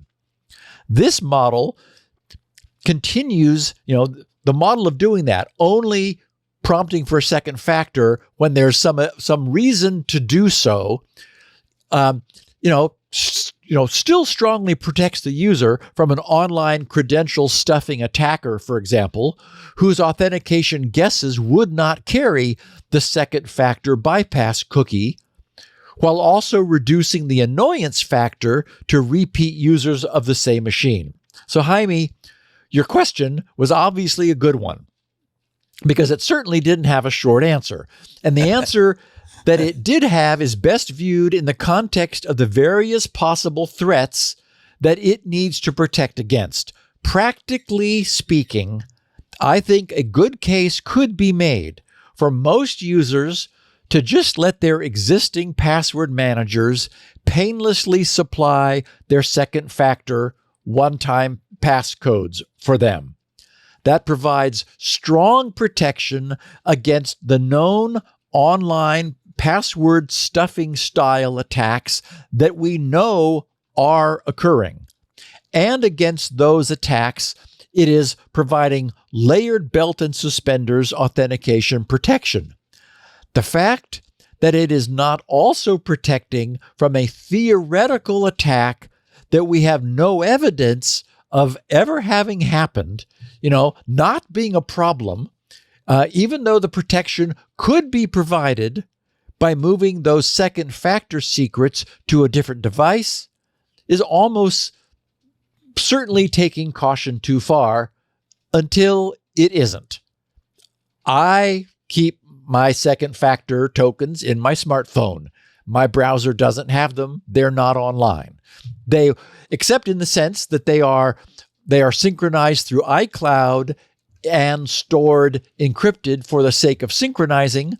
And I appreciate that, although I really don't have to do that either because I add them so infrequently, and I always print out the QR code if I need to synchronize devices or, to restore. Well, there's your weakest link. If somebody breaks into your house, he's got the QR codes. Now you're really in trouble. There are not any Russians or suspicious-looking foreigners lurking around. So I think that's really the other side of that equation is how much harder is it to store it in a program. I don't consider that a big jump in difficulty. Yes. So I do it.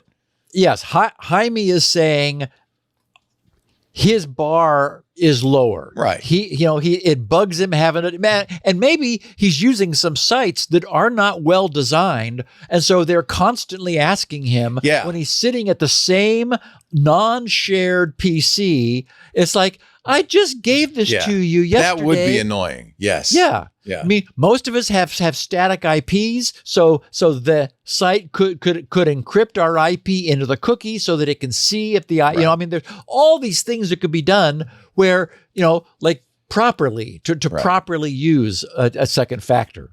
And it's unfortunate when sites don't, bother. More and more I'm seeing sites force me to re-authenticate a lot. Yes. And it's really annoying. Yes. But I guess we live in a dangerous world.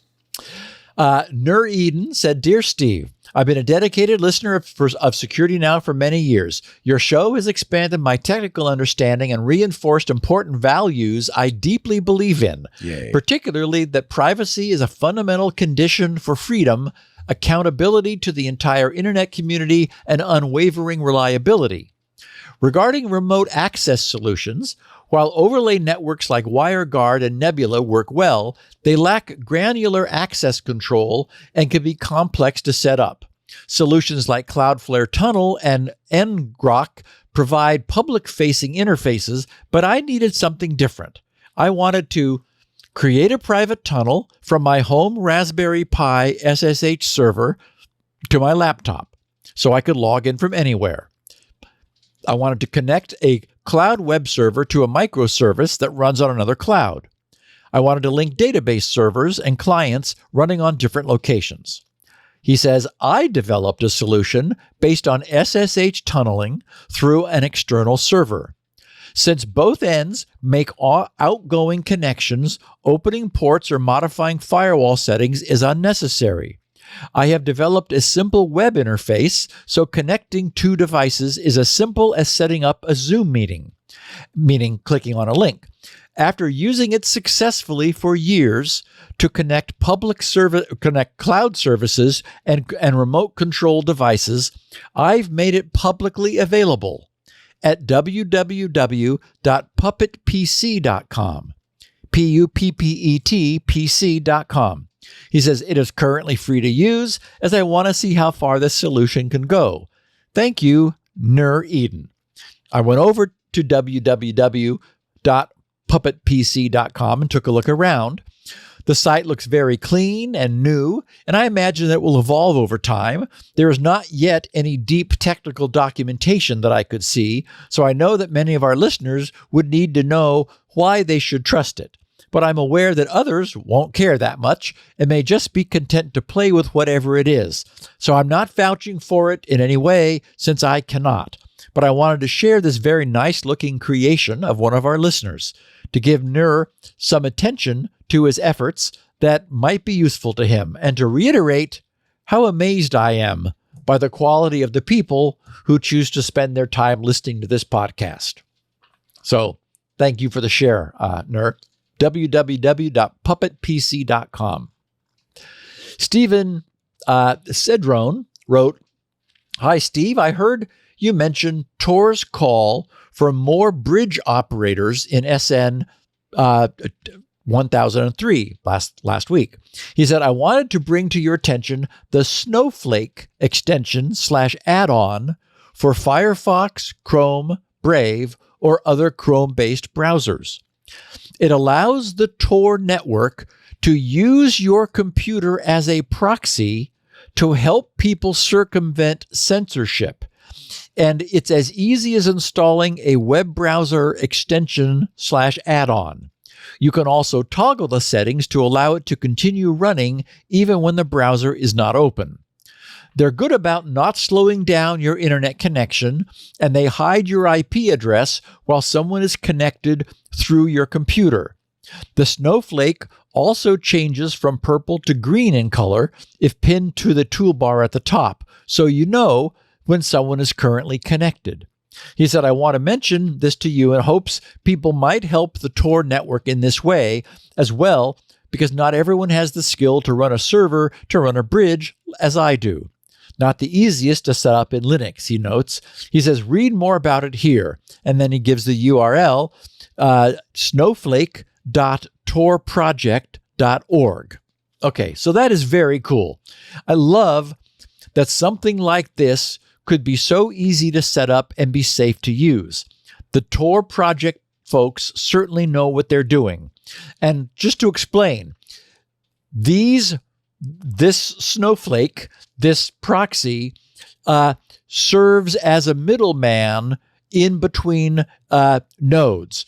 The Tor servers do all of the fronting of connections. But as we know, it's very useful to bounce traffic around a while within the Tor network in order to increase its security. So you're not an end node. Nobody sees your IP address. You're one of the internal nodes that just gets used to scramble the traffic up. That's how Tor is able to keep from overloading your bandwidth. One of the reasons I'm very glad Stephen put this on our radar is that these days, most of us have massive bandwidth overkill, with our bandwidth mostly sitting idle. So the idea that we might be able to donate some small piece of our bandwidth to help the Tor project and to provide some more diffusion seems like a great idea. I followed Stephen's link and went over to the Tor project's Snowflakes page. It turns out that Snowflake's function as a traffic proxy is only one of the things it's able to do. It also allows the users who install it to use the Tor system. So they said, Snowflake is a system that allows people from all over the world to access censored websites and applications, similar to how VPNs assist users in getting around internet censorship. Snowflake helps you avoid being noticed by internet censors by making your internet activity appear as though you're using the internet for a regular video or voice call. There are numerous tools available, such as Snowflake, that transform internet activity, each using a different technique. Some redirect internet, and they mean numerous Tor tools. He said some redirect internet traffic to appear to be coming from popular cloud providers like Microsoft Azure and Amazon Web Services. Others scramble internet traffic in order to make it appear completely random. It therefore becomes costly for censors to consider blocking such circumvention tools, since it would require blocking large parts of the internet in order to achieve the initial targeted goal. Unlike VPNs, you do not need to install a separate application to connect to a Snowflake proxy and bypass censorship. It is usually a circumvention feature embedded within existing apps. Currently, Snowflake is available inside Tor browser on desktop and Android, Onion browser on iOS, and Orbot on Android and iOS. If you've downloaded and installed any of these apps and they are censored in your country, you can bypass the censorship by activating Snowflake through the app settings page. And then we get to the part that caused Stephen to write his note. The Tor project writes, "Did you know that Snowflake proxies are operated entirely by volunteers? In other words, a Tor user gets matched with a random Snowflake volunteer proxy, which is run by a volunteer like you. So, if you want to help people bypass censorship, consider installing and running a Snowflake proxy. The only prerequisite is that the internet in your country is not heavily censored already. You can join thousands of volunteers from around the world who have a Snowflake proxy installed and running. There's no need to worry about which websites people are accessing through your Snowflake proxy. Their visible browsing IP address will match their Tor exit node, not yours.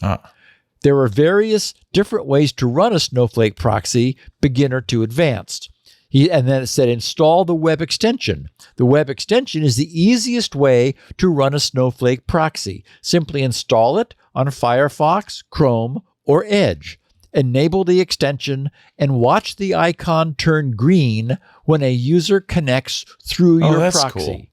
Cool. I've installed it on my browser, and it's up in this upper right-hand corner. It's very small. It's purple right now, but that's cool. I'll know when somebody's using it. It'll turn green. Oh, that's neat. And you have become part of the Tor network while you choose to have your browser open, or even if you select an option, you'll allow it to keep running even if your browser's closed, but as long as your computer is on, obviously, and it allows you to be part of the mixing of traffic that the Tor system is providing. I think that's worth doing, I think it's especially really cool. nowadays. Yeah, I think we need it. Very cool.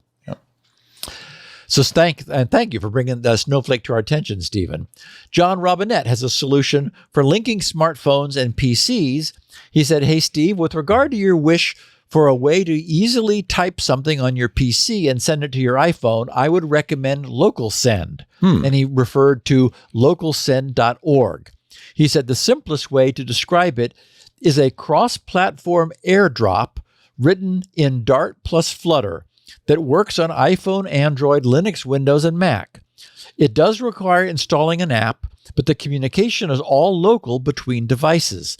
LocalSend uses MDNS to discover other LocalSend clients on your subnet, which then allows you to send and receive text files, photos, and so on. He says, "I've been using it for about a year to move various files between my Windows PC, iPhone, iPad, and a Linux PC." So very cross-platform. He says, if you don't want to install an app, there's also PairDrop at pairdrop.net, which is similar, but entirely browser-based. The actual transfer of data is peer-to-peer via WebRTC. However, establishing this peer-to-peer connection depends on both clients first making a connection to the website, so it won't work if your internet connection is down, or if you're paranoid about using someone else's server, but it's open source and easily self-hosted if you're that person. Hope that one of those or both of those might be useful for you or others.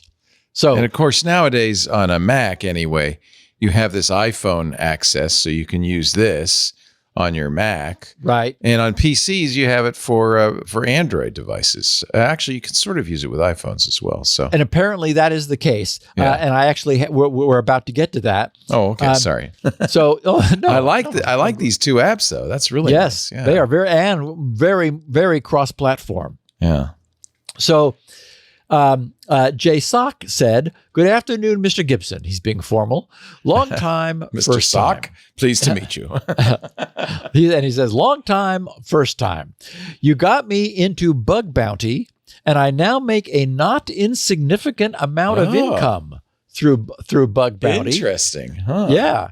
He said, "My wife is obsessed with," this is the SodaStream guy. My wife is obsessed with LaCroix, and we've spent a lot of money on it over the years.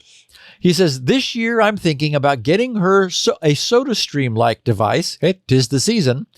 So she can get her fix more easily, and we can hopefully save some money. I remember that you discussed some techniques you had used to save some money on a similar device on the podcast, and I'm going to go through the notes and find that information. What I would like to know is if you have any updates to your previous process. As I recall, you had changed the adapter on the CO2 cartridge and were getting your CO2 canisters refilled somewhere in Irvine. He said, I'm in Fullerton. Do you still do this? Has this process held up over many uses and years? I would love any thoughts you have on whether this is a worthwhile investment or not. Thanks for sharing your very valuable time. Okay, I'll take up just a bit of everyone's valuable time because it has been such a win for us. The trick is to have a single large CO2 master tank that's used to directly refill empty SodaStream canister little mini tanks that the SodaStream uses. This allows you to perform the refilling from the big tank to the little tank at home, using the SodaStream canisters over and over again. And really, part of it was saving money. It was just annoying to have to it's a pain to ship those back. Continually recycle these canisters. Yes. And the master tank can in turn be filled over and over by any home brewing shop. Now, I tried this and I was unable to find anybody who was willing to do that. So, okay. You may have lucked out there in Irvine. Yeah, I've got one off of Bristol, a few like a mile away. And so you do want to verify that first, right? And you may want to get the tank from them because that was one of the issues. Is a lot of people said, "Well, I'm not going to fill some strange tank." They wanted to know it was something that they had.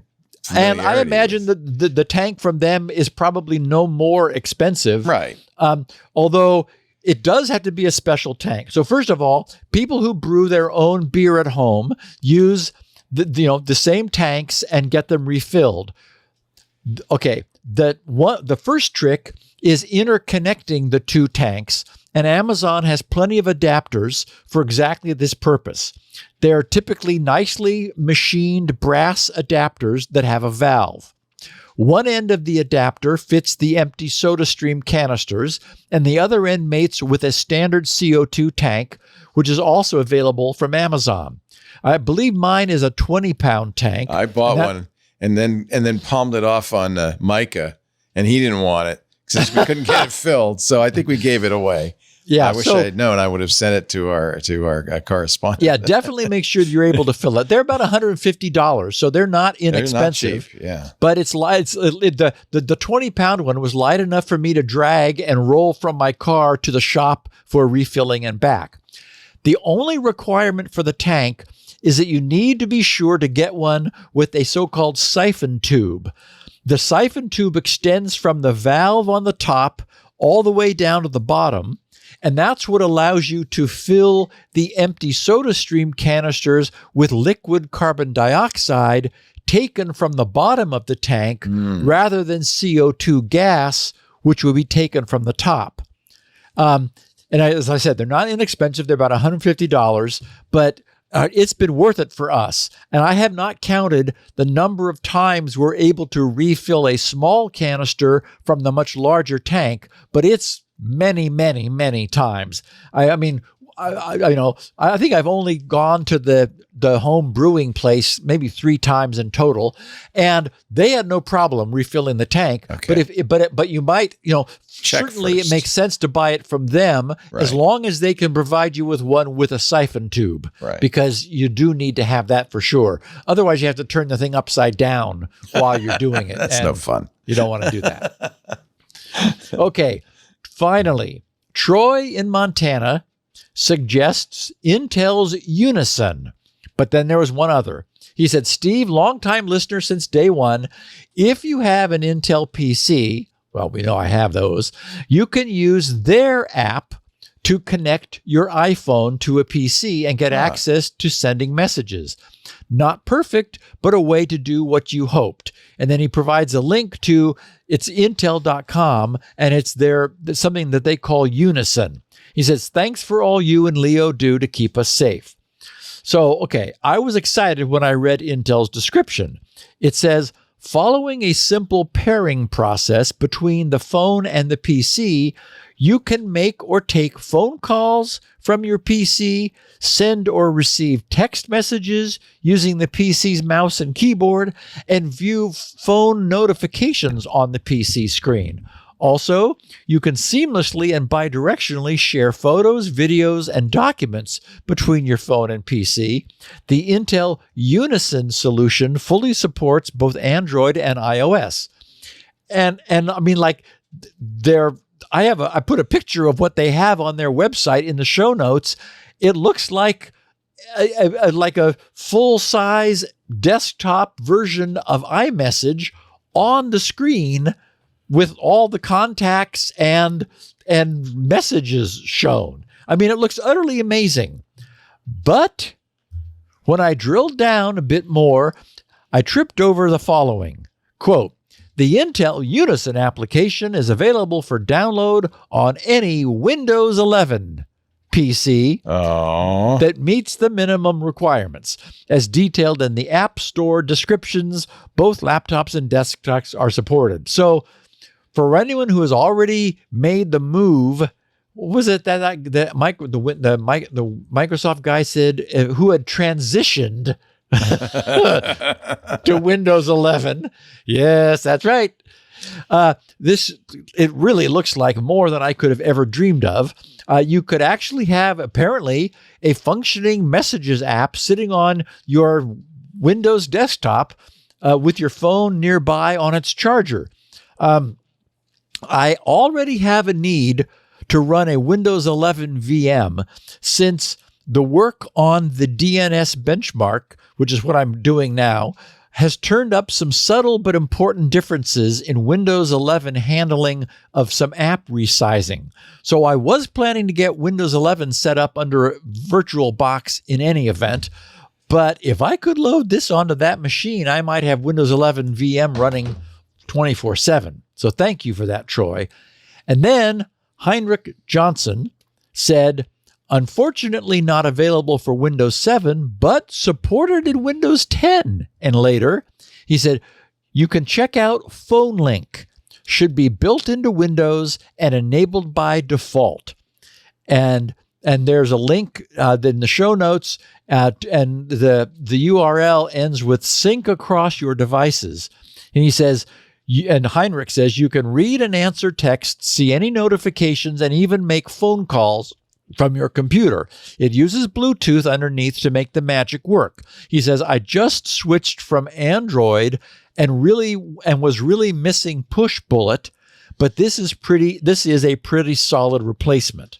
Okay, so it appears that my prayers may have been answered, and that the frustration I've been feeling has not been mine alone, and that solutions to this have been created. I don't know how or whether this is related to Intel's Unison, but it looks like the same thing, and Intel is just sort of private labeling the same Windows application. I was a bit nervous because I tracked down Phone Link, and their Microsoft says requires Windows 11, but Heinrich clearly said Windows 10. So I'm hopeful. Microsoft might just be refusing to in any way promote the continued use of Windows 10. So like they've just scrubbed it from their website. So anyway, thank you, Heinrich. And also thanks to all of our listeners who heeded my call and my pleas for a solution. And Leo? Yes. After this break, let's talk about GPT. All right. And by the way, I've been using Phone Link for some time on Windows 11. I'm not sure if it works on so Windows tell me. 10, but I bet it does. It works best with Android, but you see, we can send text messages. I'm connected right now to an Android device, my Z Flip, my Samsung Z Flip. Okay. And it really does work best with Samsung. But I've been able to use it with iPhone. It just doesn't have all of the features I don't need all. I just need my sanity You want preserved. text. So, yeah. Well, I can't promise you that, Steve. You know that, but that may be a that may be a yeah. All right. Before we get back to the matter at hand, which is, of course, everything exciting and wonderful that Steve is talking about, I thought it might be a good idea to take a little break and remind you about the most important thing you're going to do today, which is join Club Twit. Now, many of you are already members of Club Twit. And for those, I am very grateful because they've allowed us to continue on the air. You might have noticed, though, fewer ads on this episode.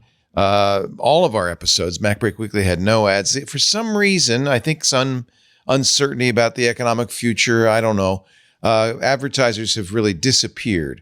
Right now, at this point in podcasting, it's the top 10 podcasts that get literally half of all the advertising, and the rest of us are left begging for scraps, and the scraps just aren't there. I always thought it'd be fun to make this network be listener supported. Back in the day when you and I started, Steve, there just weren't any really good infrastructure ways to do that. We do have them now, thanks to Patreon, and we use a Patreon company called Memberful.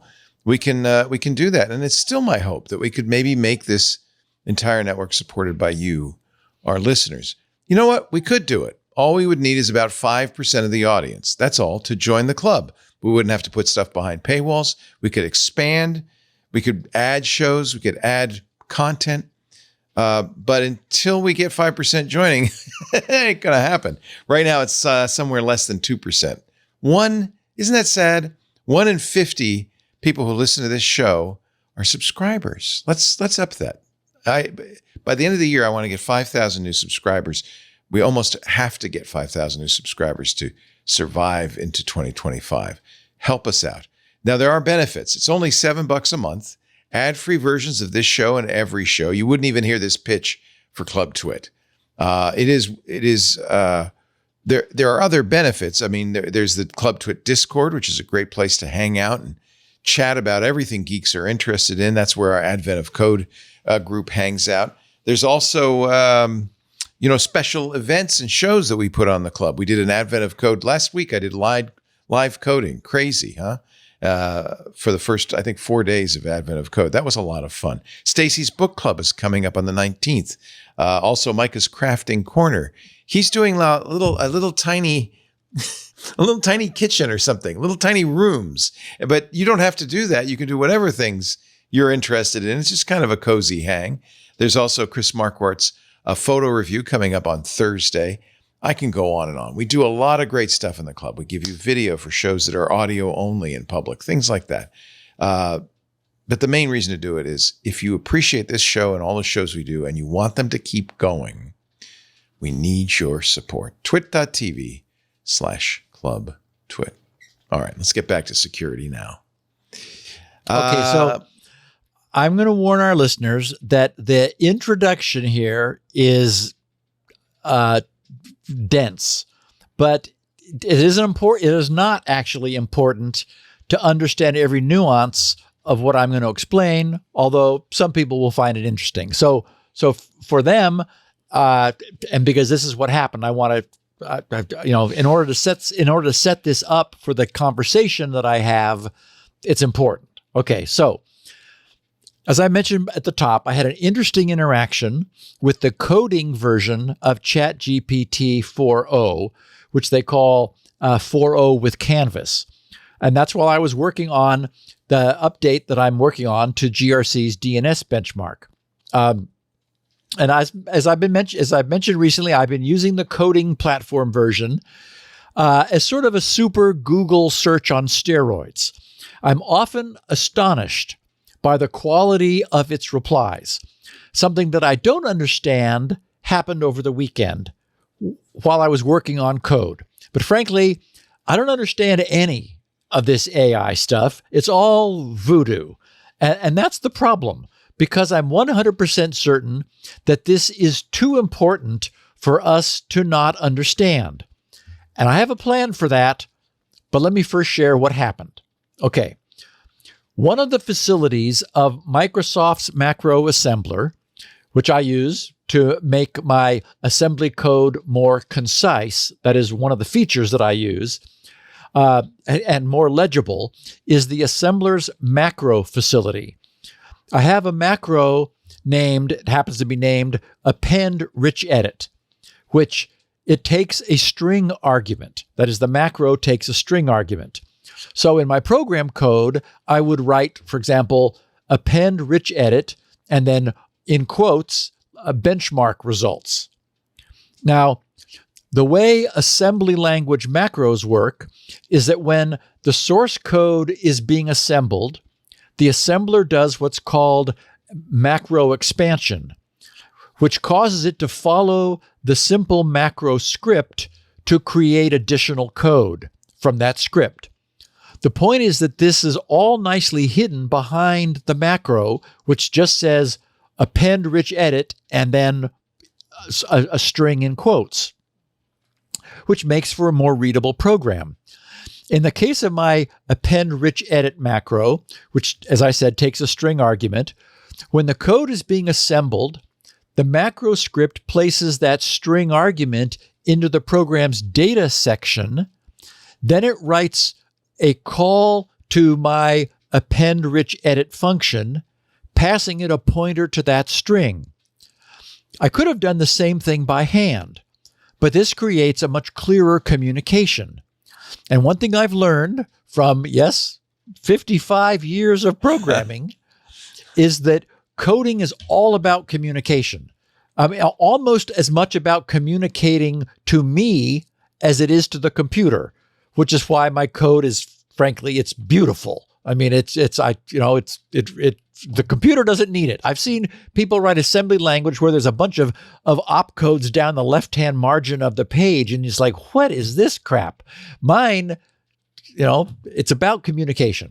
Okay, so the use of this macro simulates the semantics which everyone is used to in high-level languages, where it's possible to use a literal string as an argument in a function call.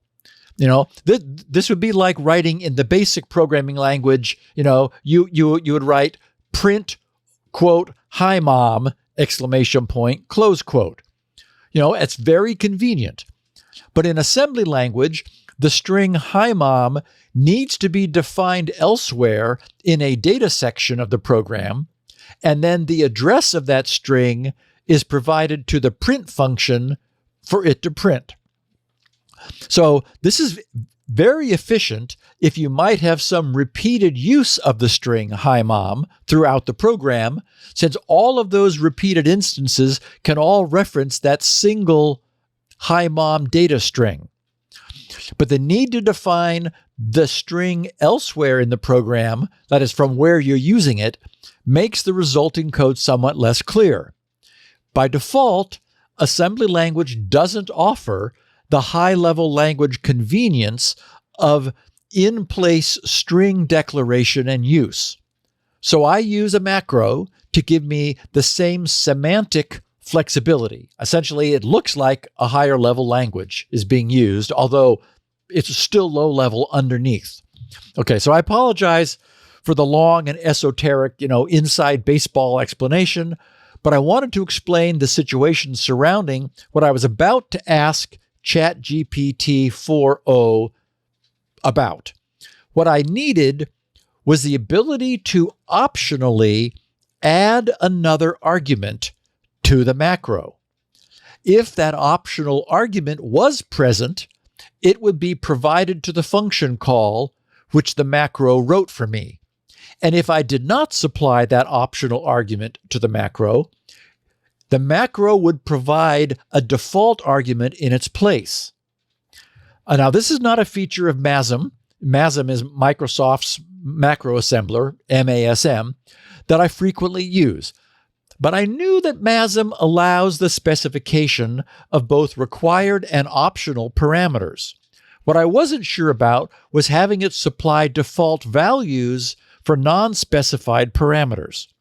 But since MASM has a very powerful macro facility, thus it's called a Microsoft's macro assembler, I had the sense that it probably had the capability to supply a default value for missing optional macro parameters. To get the details of something like this, once upon a time, back in the old days, which in this case is about 2 months ago, before I started using ChatGPT for these things, I would have Googled around a bit to see whether I could quickly find an answer. But more often than not, since the sorts of things I'm looking for tend to be somewhat obscure, I would wind up reading a couple of pages of the MASM documentation. But now we have ChatGPT, which, as I've mentioned, I've been using more and more. So the first thing I do now is ask it. So I got a ChatGPT prompt and I wrote, quote, "Can I use a macro in MASM where an optional macro parameter has a default value if it's not specified?" Question mark, close quotes. I mean, that's exactly the phrase I put in. To which ChatGPT 4.0 quickly replied, "Yes, in MASM," and it helpfully added parens Microsoft Macro Assembler, "you can create a macro with optional parameters that have default values if they are not specified. This is achieved by using the IFB directive to check if a parameter is blank." And then it says parens, i.e. not provided, close parens, and then assigning it a default value within the macro. Here is an example to demonstrate how to define and use such a macro, colon, and then it gave me some sample code. Okay, now, right off the bat, the syntax it showed for the macro seemed suspicious. The way it was specifying a default value looked wrong to me. It was a construction that various higher level languages use, but I thought, well, I did ask. So I modified my original macro definition as ChatGPT had specified, and MASM was not at all pleased with it. Since ChatGPT seemed quite clear and authoritative in its answer, I first made sure I hadn't made some mistake, but everything looked good. I tried tweaking it myself and doing some various things, sort of variations on that theme, but nothing I tried worked. So I replied to ChatGPT, and this may be the first time I've ever done this. I wrote, "That didn't work. The syntax of the first line of the macro definition was incorrect. Any ideas?" And ChatGPT replied, "You're right. MASM's macro syntax..." You're right. I'm an idiot. It's like, yeah, it said, "You're right. Yeah. MASM's macro syntax doesn't directly allow you to specify default values in line in the macro definition." And then it quoted its own previous incorrect sample code with an example. He said, and for example, the quote is param2 equals, and then a default value in angle brackets, in less than, greater than symbols. Then it said period. Then it said, however, you can achieve the same effect using the IFB directive to test for blank parameters and handle them manually. Here's a corrected example, colon, and then it gave that. And although I needed to modify what it provided for my needs, that second attempt worked. Okay, so to recap, I asked this thing, which often conversationally refers to itself in the first person, which is still a little annoying and jarring. It's an it, not a, doesn't have pronouns. So I asked this thing a question. It quickly provided an authoritative sounding and reasonable answer, which was nevertheless wrong. Then I pointed out that, the part of the answer that was wrong, and it said, "You're right," and then proceeded to offer a corrected answer. But I remained haunted by my original impression that MASM did in fact allow default values to be specified for optional and missing parameters. it's kind of the way my mind works. I mean, I still remember all of the word star keystrokes because they were, built into me, and they've got some deep neurons in my brain because I use them so much. So I went to the source, which is where I would have wound up in the old days, and the MASM reference revealed the truth. It is indeed possible to specify a default parameter for an optional and unspecified macro parameter. ChatGPT was almost correct the first time.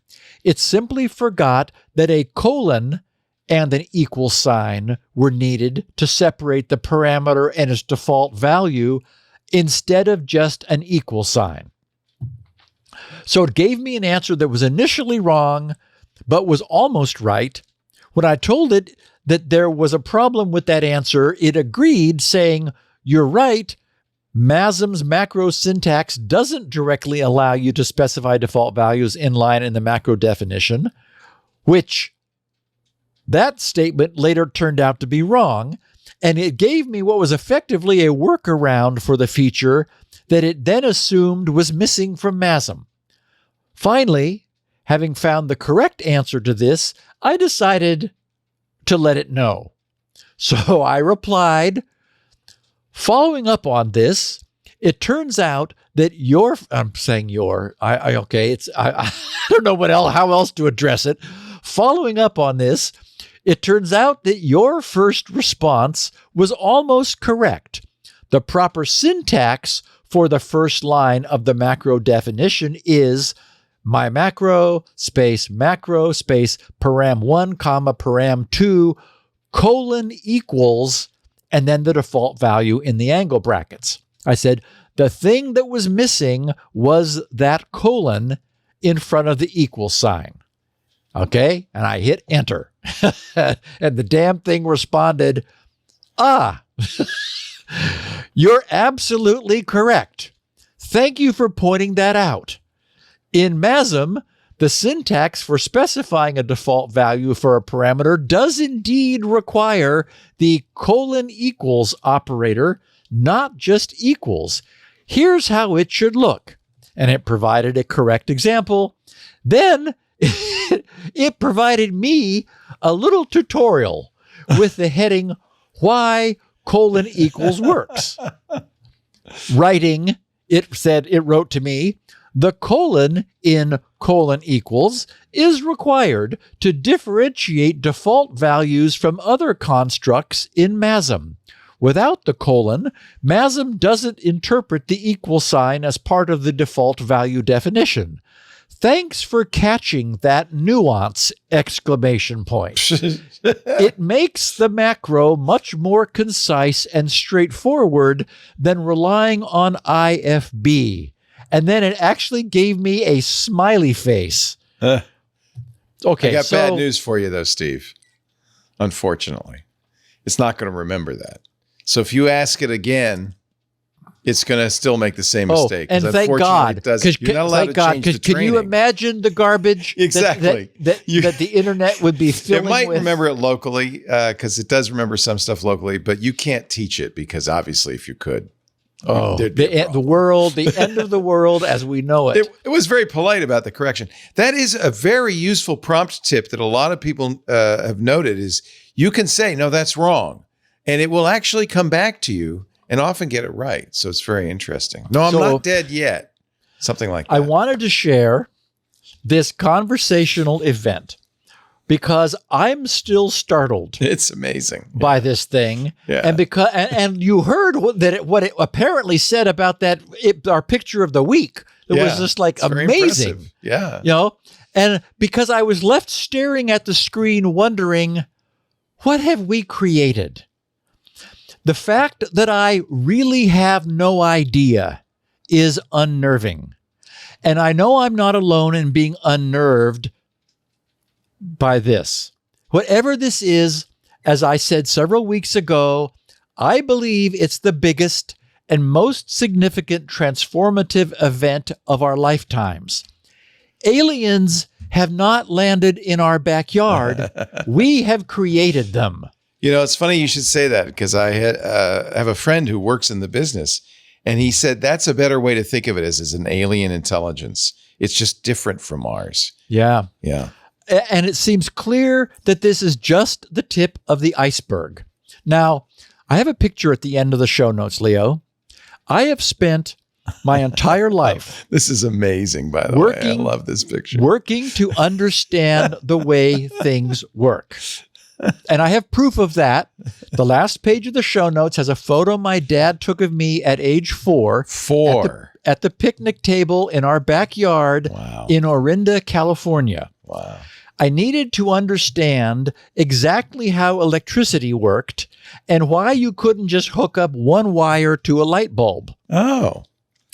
Because why not, right? The electricity comes out of the battery and goes to the light bulb. Right. Nothing has changed since then. Did your dad make you that board? No. You made the whole thing? Yeah. I mean, you can see the way you can see the way the kite string is wrapped around the dry cell battery. Yes. A little excessively. Hey, it's not going anywhere. So I wanted to understand this. Nothing has changed since, me at age 4 back then. Today, so cool. I want to understand this, whatever this is. So 2 days ago, I identified and purchased 2 quite lengthy technical and detailed textbooks on the subject of large language models, conversational and generative AI.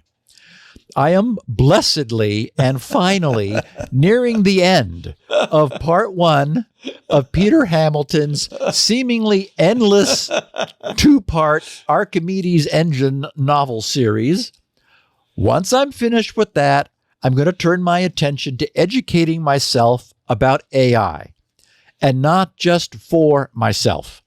I have every intention and expectation that I'm going to reprise my role as Security Now's explainer-in-chief to explain to this podcast audience exactly what I've learned about what we are creating. I need to know, and I'm pretty certain that among this audience, I'm not alone. You are not alone. So stay tuned. Can't wait, Mr. Explainer-in-Chief. Yeah, it's a fascinating subject.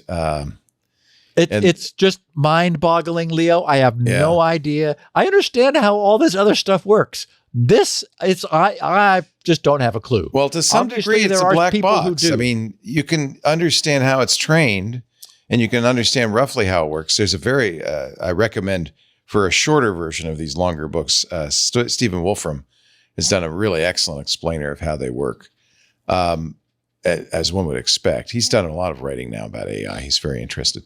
But the problem is the rules they generate are not visible and are essentially a black box. And so that's kind of an interest. I see you looking it up right now. That's great. Yeah, I didn't want to lose that. We certainly know that's the case with neural networks, right? They adjust their strengths based on being trained, right, and adjusting their outputs to match what is told they should be, but we don't actually understand the weightings in there of the neural network. It's just what it does, and it works. Transformers are basically a form of neural network, so it's very similar. I will be very interested to see what you can figure out. I can't wait. Well, I intend to do a Security Now style explanation of this once I understand it myself. So we'll see what we get. I don't know what's going to happen. Steve Gibson, aren't we glad we've got him? You are a international treasure, Mr. G. He is here for you every Tuesday. That's when we do the show right after Mac Break Weekly, 2 p.m. Pacific, 5 p.m. Eastern, 2200 UTC. You can watch live on 8 different platforms, including Discord for our Club Twit members, YouTube, Twitch, LinkedIn, Facebook, TikTok, X.com, and Kick. Those are the 8 different platforms. But most people don't try to watch live, or if they do, they still want a copy of the show. And actually, there's a few different copies you might want to get. If you go to Steve's website, He has the 64 kilobit audio version. That's the same as we do at our website. But he also has a 16 kilobit audio version at grc.com. So if you want something a little scratchier, but a lot smaller, a quarter the size, you can get it there. But also very handy, the transcripts that Elaine Ferris uses those 16 kilobit versions to make.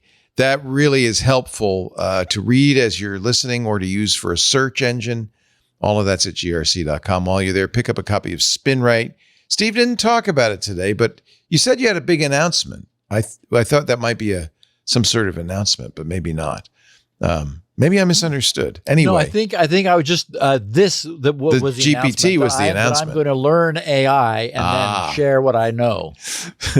I want a Steve Gibson AI so I can ask questions of it. That would be useful.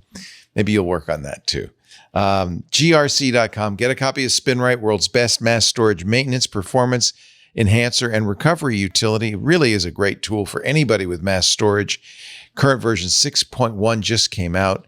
That's at grc.com. Lots of free stuff there as well. And of course, the show. If you want to get the little Ruby G in your email, you'll need to sign up at grc.com/email. Now, you don't have to get those newsletters, although that's where the Ruby G will be, is on the unless Steve personally emails you. If that happens, even better. But the Ruby G goes on those newsletters that he sends out. But when you do validate your email at that site, what you will also get is the ability to email questions, thoughts, pictures of the week. Security now at grc.com. You can't do that unless you validate your email first. Yep, it bounces right back at you. And he has two newsletters. One is the show notes. By the way, I didn't even mention that's another thing you can download from his website. The show notes are really basically everything he talks about in the show, so it's a very easy way to see what's going on. We also have copies at our website, twit.tv/SN. There's a link there to the YouTube channel. Great way to share clips. That's my recommended way to, you hear something on the show, you want to say, hey, Steve talked about this, send a clip. It promotes the show, helps us a lot, makes it very easy for your correspondent to see what Steve said. That's from the YouTube channel. We also, of course, are a podcast, so you can always subscribe. Audio and video versions available in your favorite podcast client. I think I've mentioned everything. Join the club, twit.tv/club twit. Thank you, Steve. Good luck with the engine, the Andromeda engine. God. Jeez. I looked this morning. I was at 89%. I thought, okay, God, 10% more. I think I understand John rereading it immediately because so much happens and it's so complex that you feel like, who is this? What do they do? What?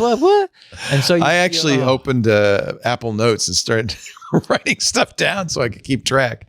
I put it aside briefly because Stacy's book club is coming up on the 19th, and we're doing James S.A. Corey's newest one. He's the guy who did The Expanse, and I know you're a big fan of his Expanse, or I should say their Expanse because it's two people writing. Their new one, The Mercy of the Gods, is really, really good, and I think you will find it very similar to Peter F. Actually, Hamilton. One of my, no, I guess I'm thinking of something different. I was thinking of Jack Campbell also has a new series. He did the Lost Fleet series. So much of our to read and so little time. And that's just it. I actually cannot recommend this Peter Hamilton novel. It's too long, I think. It's too much work. It's just doesn't measure up to his earlier stuff. Fallen Dragon and the Pandora's Star and Judas Unchained. Such good stuff. Those were really good. But his later stuff, it's just, wow, are you being paid by the page? Well, I'm really liking the new James S.A. Corey, so I'll just throw in a plug for Mercy of the Gods. It's really good. We're going to do it in Stacy's book club on the 19th, so I have to finish it before the book club, so I had to put Peter aside. Sorry, Peter. Thank you, Steve Gibson. Have a wonderful week. We will see you on the 17th for 1005. Ooh, I love it. Secure